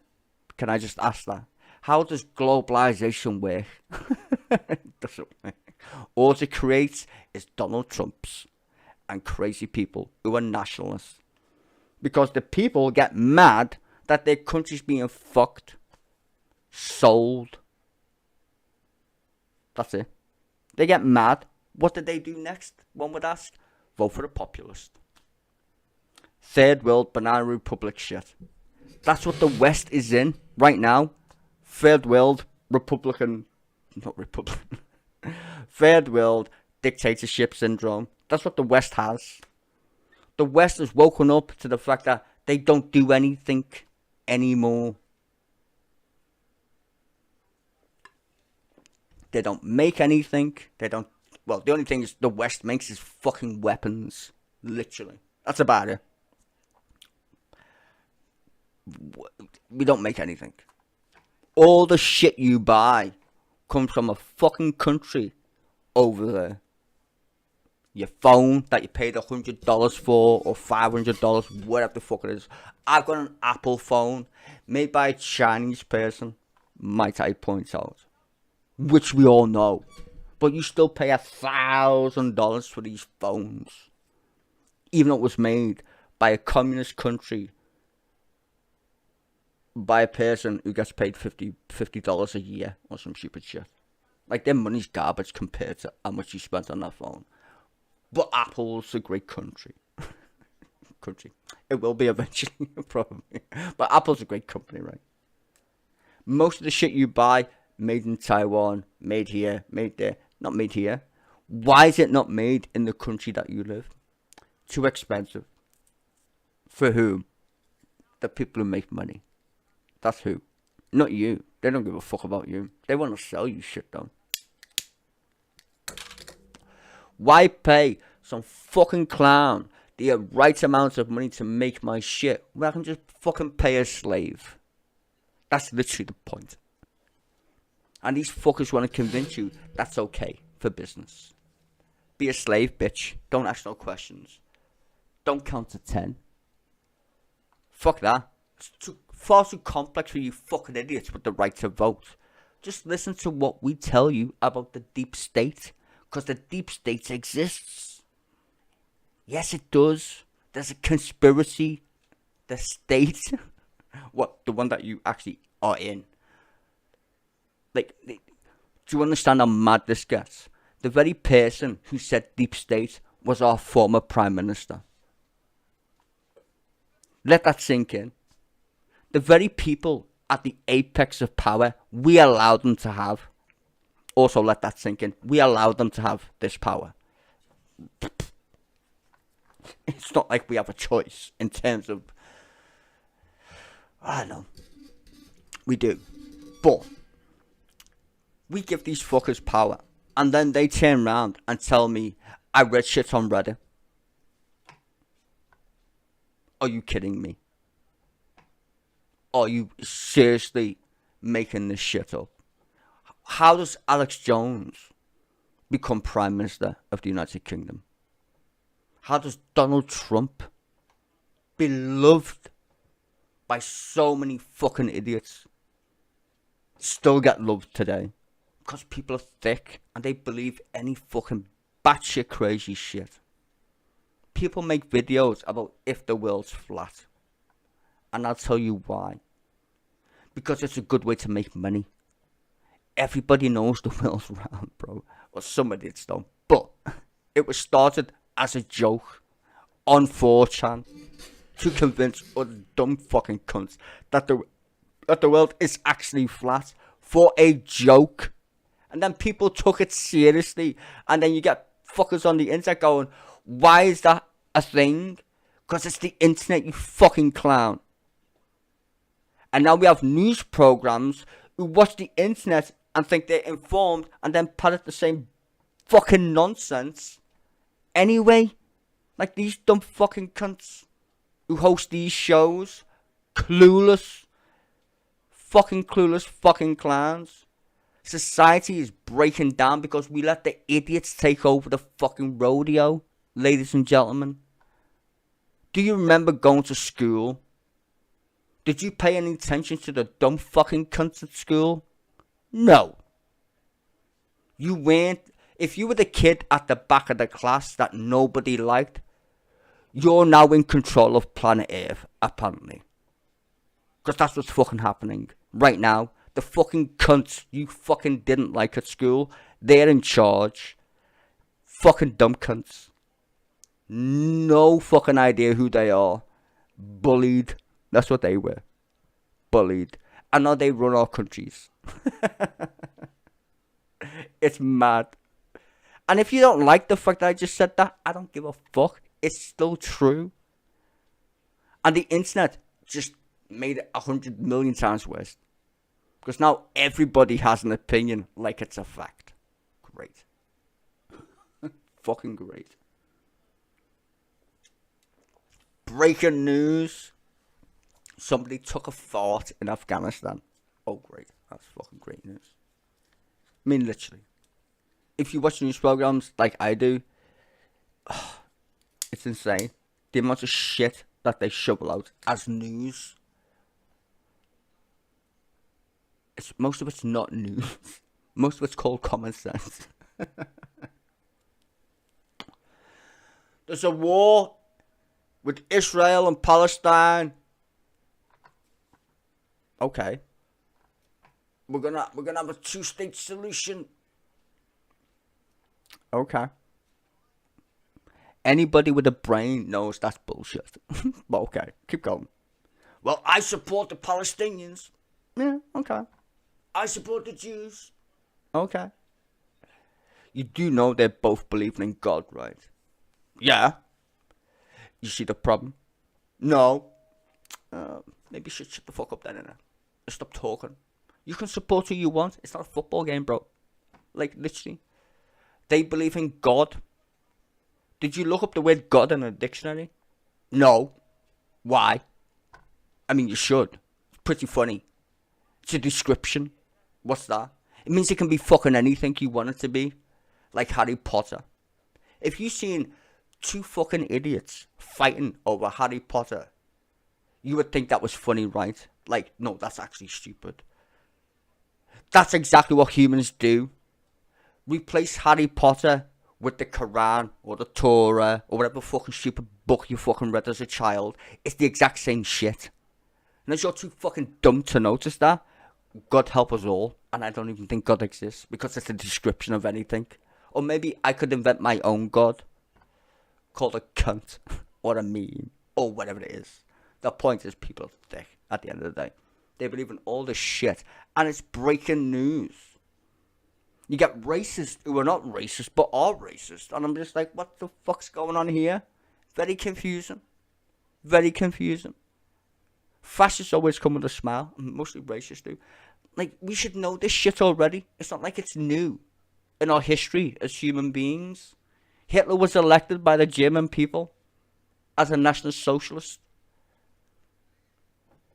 I'm just like, I need to tell you this shit? Really? Hitler was elected. Alarm bells ringing, anybody? Like, just because we elect them doesn't mean they're gonna be fucking pious little fucking cunts now, does it? No. Right-wing fundamentalists on every side are nutty. Just like the left. I don't want to go off on I always go off on tangents, but it's equally the same with the left. Mussolini was on the left and he was a fascist cunt. Equally the same shit. You gotta understand the problem we have here, ladies and gentlemen. The internet has made people so dumb and extreme at the same time. Because people think the internet is planet Earth, apparently. That's the problem. People read the internet and think that's what everybody thinks because it's the internet. No, it isn't. Fuck off. The number one search word thing on the internet is porn. Number 2 is computer games, not politics. Are you fucking dumb? Literally, are you fucking dumb? The only fucking nerds who watch politics are people like me who literally fucking pay attention to propaganda and weird shit. The rest of you fucking idiots, mostly sheep, who have a side or pick a fucking side because you're so gullible that you picked one in the first place. Just saying. Good example. In the United Kingdom, we have this weird thing called a Reform Party. Reform UK. What's that? Well, we're not the Tories, but the Tories. But we're also not the BNP, but we are the BNP. Huh? That makes no sense. Oh, no, it makes loads of sense. What happened to the BNP, ladies and gentlemen? Do you think the BNP just packed up and went away? No. Don't be stupid. The very same people who voted BNP voted to literally leave fucking European Union. I just want to make that clear for anybody. The vast majority of Britain, 87%, to be fucking quite frank, are xenophobes. Fucking xenophobes. Oh, I'm offended. Don't be. Let me explain why. We live on a fucking island. It comes with part of the territory. Not that we hate Europeans. We just like our little tiny island, right? I mean, we didn't mind owning the rest of the planet, but we were taught well by the people who invaded our little island. Makes sense? Did I mention it's the League Cup today? I'm trying to not think about that. Anyway. So our little mad island is xenophobic as fuck. But we're also very nice. I want to point out too. But in our politics, if you've got the vast majority of people who don't vote and use the excuse they're all the same, they're the people you need to worry about in terms of how our politics plays out over time.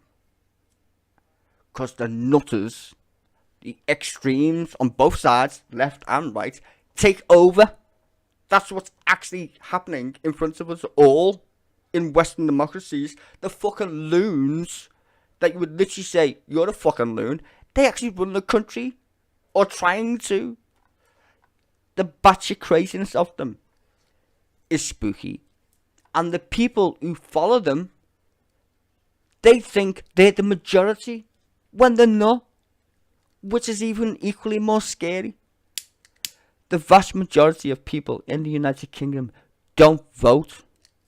Let that sink into your brain before you watch any political show or any poll that you watch on TV. The vast majority of people don't vote in Western democracies. Too lazy, can't be asked. Same thing. So when you watch the news and they say, oh, Labour in the polls by 20%. We asked 1,000 people, or whatever the fuck it is. No. Shut up. Remember when they said that Hillary Clinton was going to beat Donald Trump hands down? I was like, no. Are you having a laugh? I knew Donald Trump was going to win that. I knew as soon as fucking David Cameron said, we're going to give the British people a vote on Brexit. I was like, you dumb fucking cunt. I knew the outcome to that more than Nigel Farage, for fuck's sake. Because he thought they lost. I was like, bitch, don't be stupid. You give people choices, they're fucking dumb. That's why you shouldn't really give people choices, because they're not that educated. If you're educated enough to give away your agency and then cry about it, which is called a politician, you're fucking dumb anyway.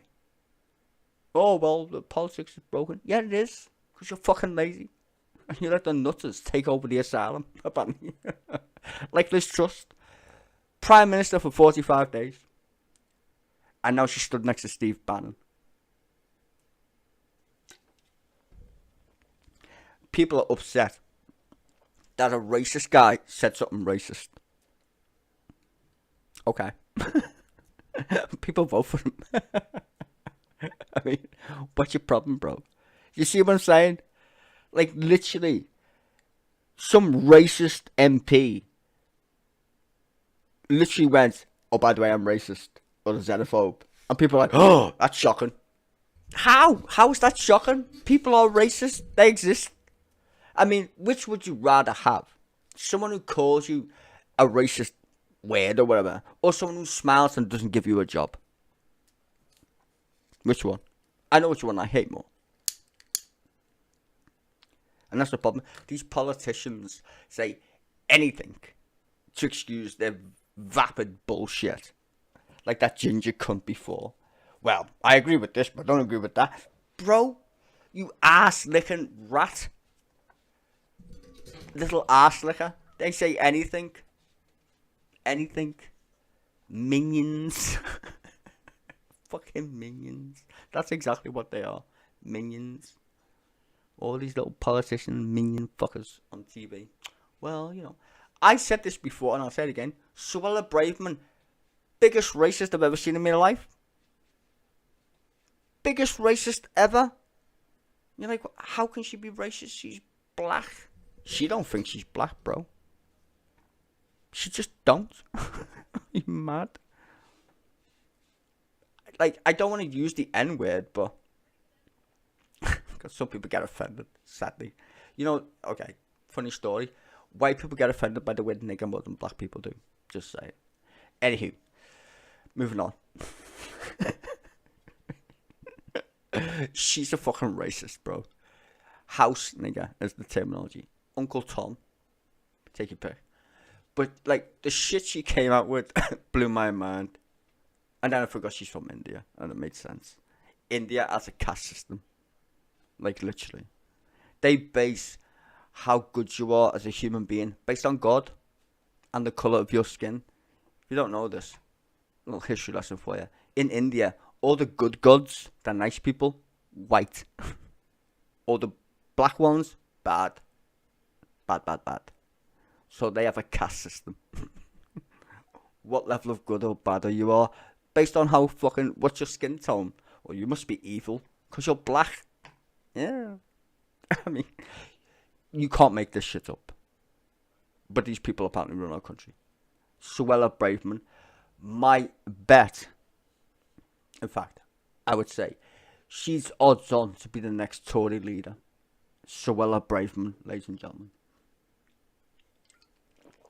Kemi Badenoch, on the other hand, she's my dark horse. No pun intended. She is black, but she is my dark horse. A lot of people have her favourite to be the next dead party leader. I think Suella is. Then again, who would you think would take over the Labour Party next? If you're thinking like William Hague or whatever, right? You're going to have a grand old Tory party person. Or we're going back to the centre, which frankly doesn't exist.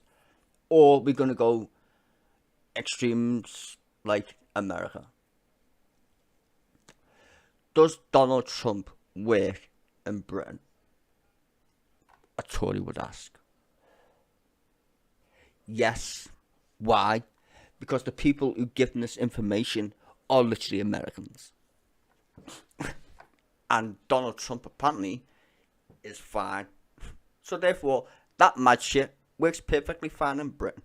And it has been for a while. For a while. 14 years. Yeah.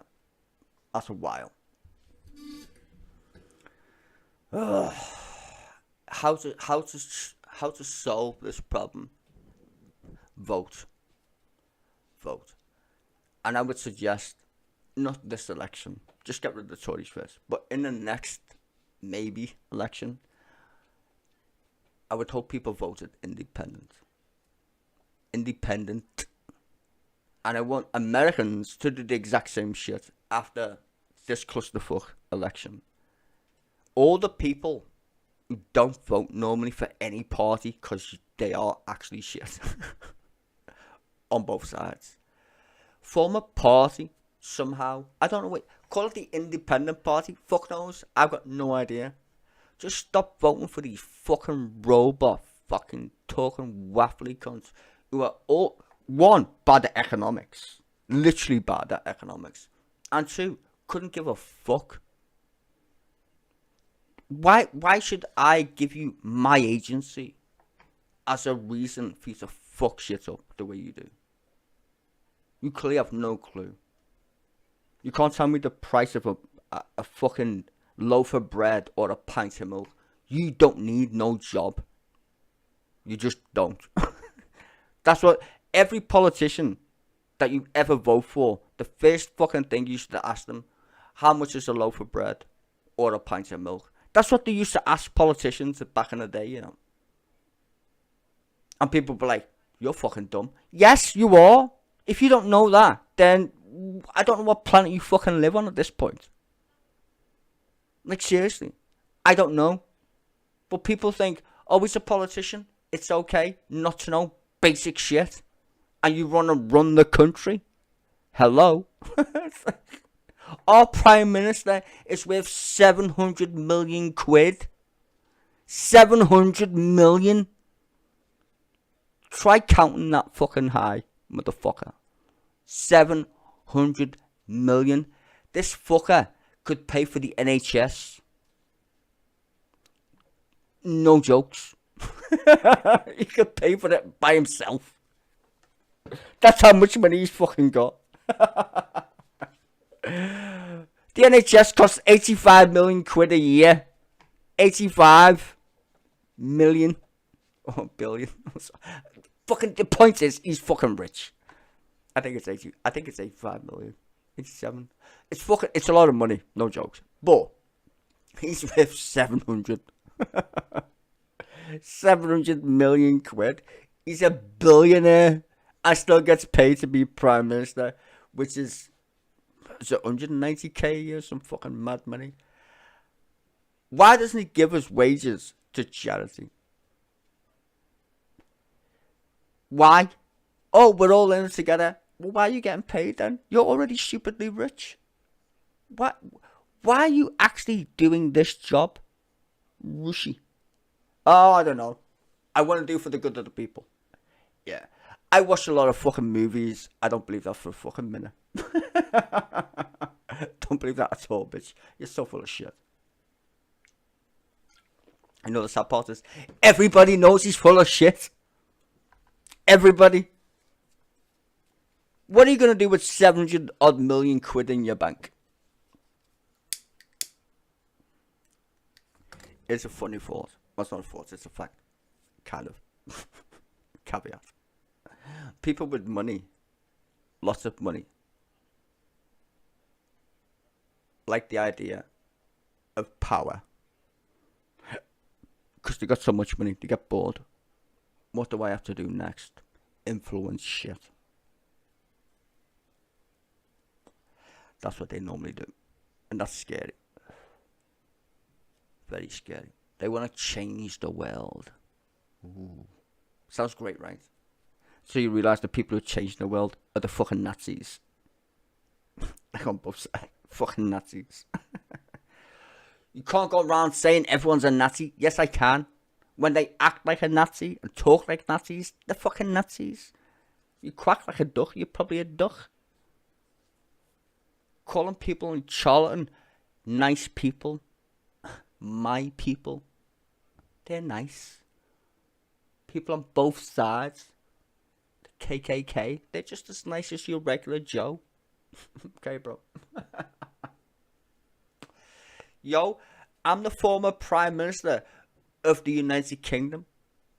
I'm just going to stand here next to Steve Bannon. Just stand here next to him. Just so I can show you blatantly how fucking dumb you lot are. I'm just going to stand here. And then throw a party, because I'm actually going to open my fucking mouth. Did nobody go, that's a dumb idea? In fact, did Steve Bannon not know that she got the sack in 45 days? Does he not know that? Like, I don't know which is more confusing, that he said he's smart. I just know who Liz Truss is. Or Liz Truss is so, well, she definitely is dim. Doesn't know who he is. It's fucking weird, don't you think? Like, you know, I was listening to some shit on the internet, as you do. The guy used to write The Thick of It. You know what that is, hopefully. It's a political satire show. Anyway, someone said, could you do a comedy show based on politicians? He said no. No. Why? You can't make this kind of comedy up. You can't literally do political satire anymore because what the actual politicians say is so ridiculous. You can't write that shit. Like, that's mad. You can't write how fucking insane politics is. Just watch it. It's already comedy. It's already ridiculous that you can't write that as a scriptwriter. That's terrifying. Terrifying to know that from someone who can clearly write better than I can. Who wrote a TV show based on politics and tried to make it funny. Right? With English humour, clearly. When he says to you, the British public, Blighty, I can't even write this shit, bro. You should be worried. Even the people who made Monty Python, John Cleese said the same thing. This is so stupid, I couldn't even write it. That's mad. Like we take for granted how stupid the fucking people who we vote for is to cheat in our faces. If you would have told me this a while ago, like when I grew up, people hated Margaret Thatcher. I got it. I understood it. I lived it. Right? That was a thing. The Tory party now, and Labour to be quite frank, are fucking diabolical. In so many ways. They're just utterly garbage. And so the same thing with Americans. You got a pensioner and a gangster pensioner running to be president of the United States. Are you fucking shitting me?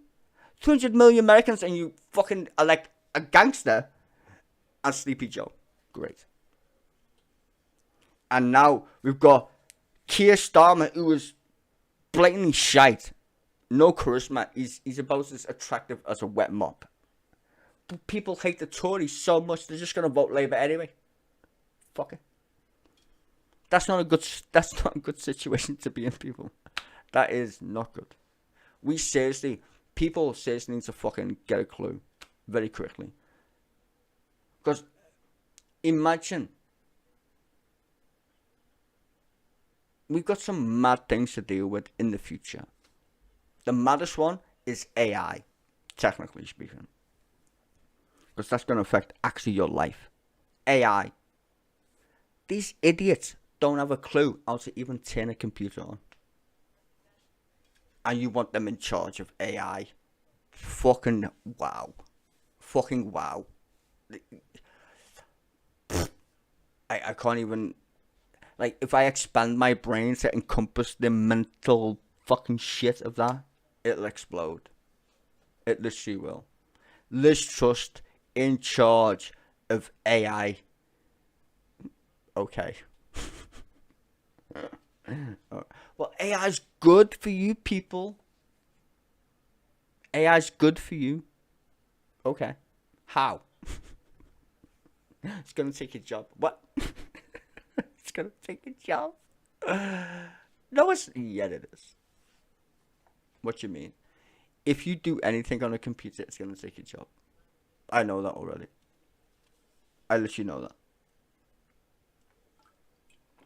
And I'm not saying... I'm not literally doom and gloom. It's just the truth. Anything you do for work on a computer, AI will take your job. If it's anything on a computer. Let me make it clear. AI is artificial intelligence.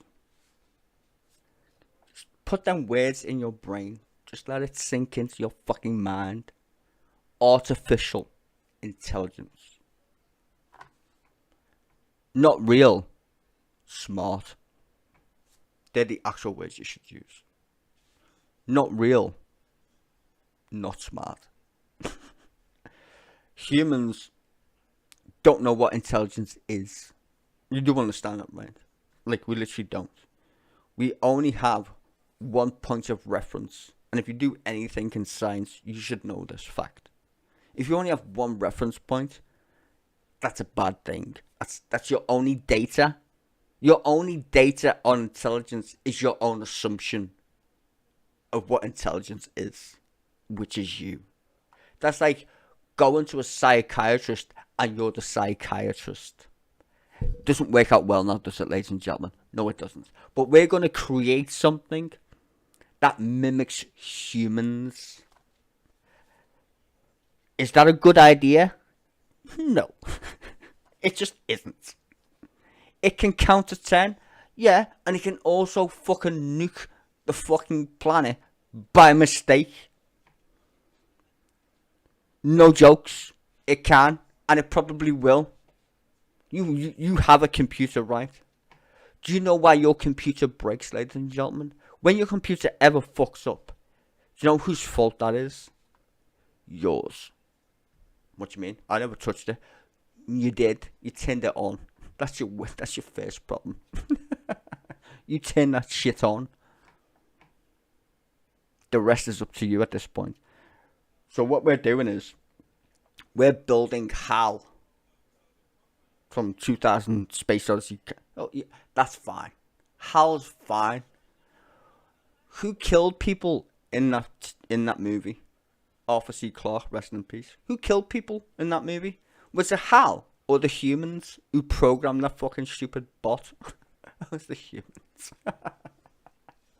HAL didn't know what to do. HAL was just doing what was told. Like AI just does what it's told by imperfect beings who want to recreate their imperfections. That's a great idea. Not only is it going to take all your jobs, because that's its job.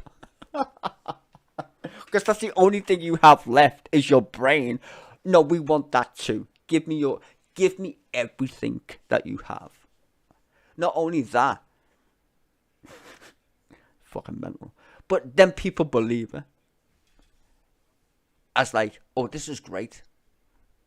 Nah, it's a fucking disaster. That's exactly what a fucking disaster. And you get politicians like this 45-day trust who's going to be in charge of these crazy fucking things. This trust with AI. Oh my fucking word. Oh my word. It's nuttery. It literally is. It's balmy.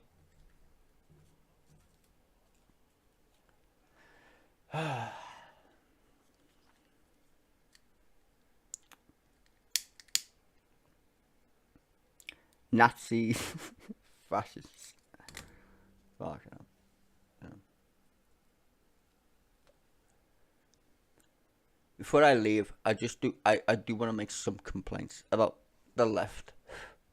I always bang on about the right, but I need to bang on about the left because they're equally fucking insane. More so with this religious shit that I've been witnessing, personally. If you like people being free and happy, why do you pick sides when they're both equally insane? Like, why say, oh, well, the Palestinians, they're getting murdered. Yeah, they are. Who put them in that position? Who did that? Who made the other side fucking crazy? They did. And why did the other side make the other guys crazy? If you're talking about, like, Israel and the settlements and shit. Like, you can listen to these courts, by the way. I'm just going to point this out. Go and listen to the arguments of the international bullshit fucking clown fest that it is. Go and watch them. They're hilarious. Not one lawyer. I find this crazy. Not one lawyer mentioned, first of all, we're human. And we're batshit crazy. And second of all, they believe in God. which ain't a rational thing to do anyway. But okay, let's leave that out of the equation. How? Why? Why would you leave out the very fundamental reason why they fucking hate each other? It ain't land. I know people always say it's land. It ain't land. It's fucking God. The very fundamental reason why humans in that part of the world kill each other is a fucking book that they read and think's true. That's the problem. Pick your side. That just makes you a fucking idiot at this point. And for all you people who go, well, the Palestinians or the Israelis, bro, you already should be fighting over there and get shot at or get bombed because you're as fucking stupid as they are. Because you're missing the point. You're missing the wider picture. These fuckers kill each other over God. And if you think that doesn't filter into your little political shows that I stream, you're very fucking mistaken. You just literally are. Because people are fucking nutters and they believe in nuttery shit. Mostly religion. You can fact check me if you want. It's called the human fucking history. Go look it up. Go and look at most of the fucking wars in the fucking world are made by religious nut jobs. Fucking most of them. In fact, 99% of them. Fucking religious nutters. Well, some of them are based on philosophy. Same shit, bro. Hitler was a fucking Christian. What's your problem? Don't start with the Goodman's Law shit, because I fucking know what that is. So, not invoking it for reasons. I'm just telling you the fucking truth. Henry VIII, ring any bells? If you want to be British or Saxon or whatever. Henry VIII, same shit. Bitch, I'll marry who the fuck I want.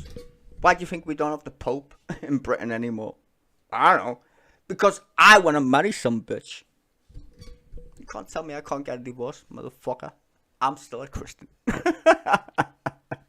And it's mad because people in America read the King James Bible. Do you know who King James was? Okay, bro. Okay. This is the actual Bible. Really? Okay. Whatever. Who's Moses? Fuck no, some guy with a beard. Comes on every Christmas. Dense. Fucking dense. Like wood. But then wood floats, which is terrifying. Literally. Imagine being as dense as wood, but then float to the top. And that's what politicians would. Dense as fuck, yet float. So, I don't know. What are we gonna do? Probably I've talked longer than the fucking show has been live. I'm sorry. I need to get off my chest. Because this is shockingly bad. I need a rant of some kind. It's not a rant. I'm just very, very depressed at the fact that our politicians are really bad. In so many ways. Breaking news on missile defense. Our nuclear weapons don't work, really. Oh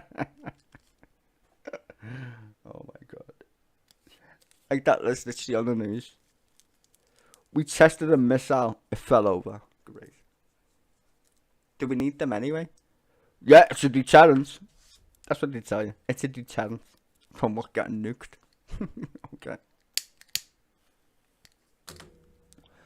Russia's gonna invade Britain. If you believed the amount of shit, honestly, it's mad. We've got nuclear weapons, so Russia doesn't invade anybody. Okay. Tell that to Ukrainians then. Tell that to anybody else that gets invaded.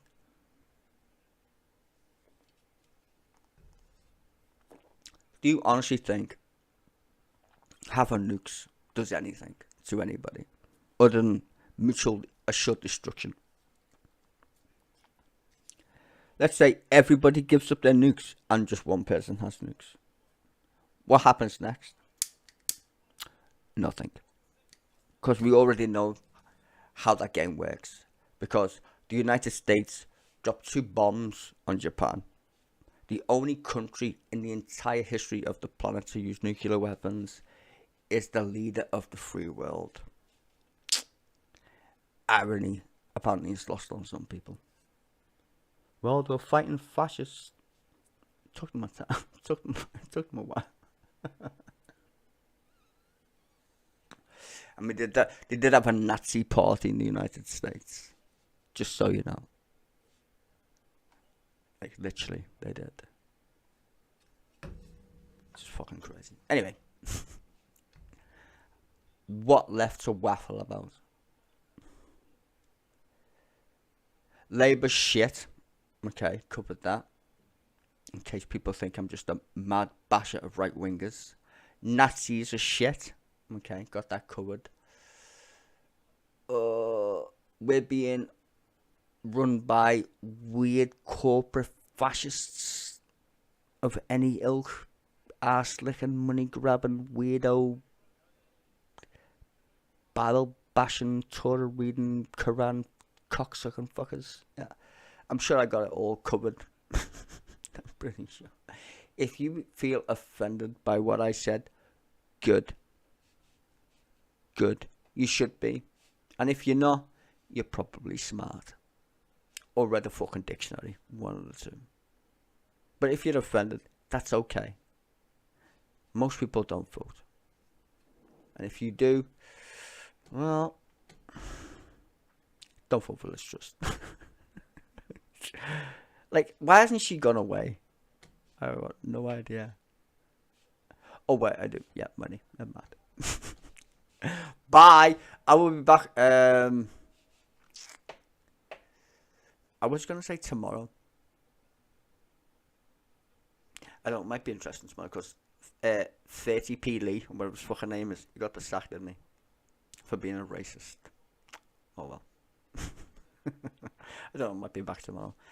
Wednesday, I promise I'll do question time again this week. I know I don't normally stream question time. I can't stand it, to be honest with you, most of the time. In fact, when I stream it, I don't actually watch it. I don't actually watch it. You guys watch it. I don't. I just fucking hate it. So I might do it on Thursday. I'll be back for PMQs probably though. That should be funny. Because of 30p Lee got sacked. So I'll probably do PMQs. Other than that, I wish you all a good day, night, whatever side of this crazy rock you live on. And also, I'm going to continue to get more drunk because my football club is in a final and yours isn't.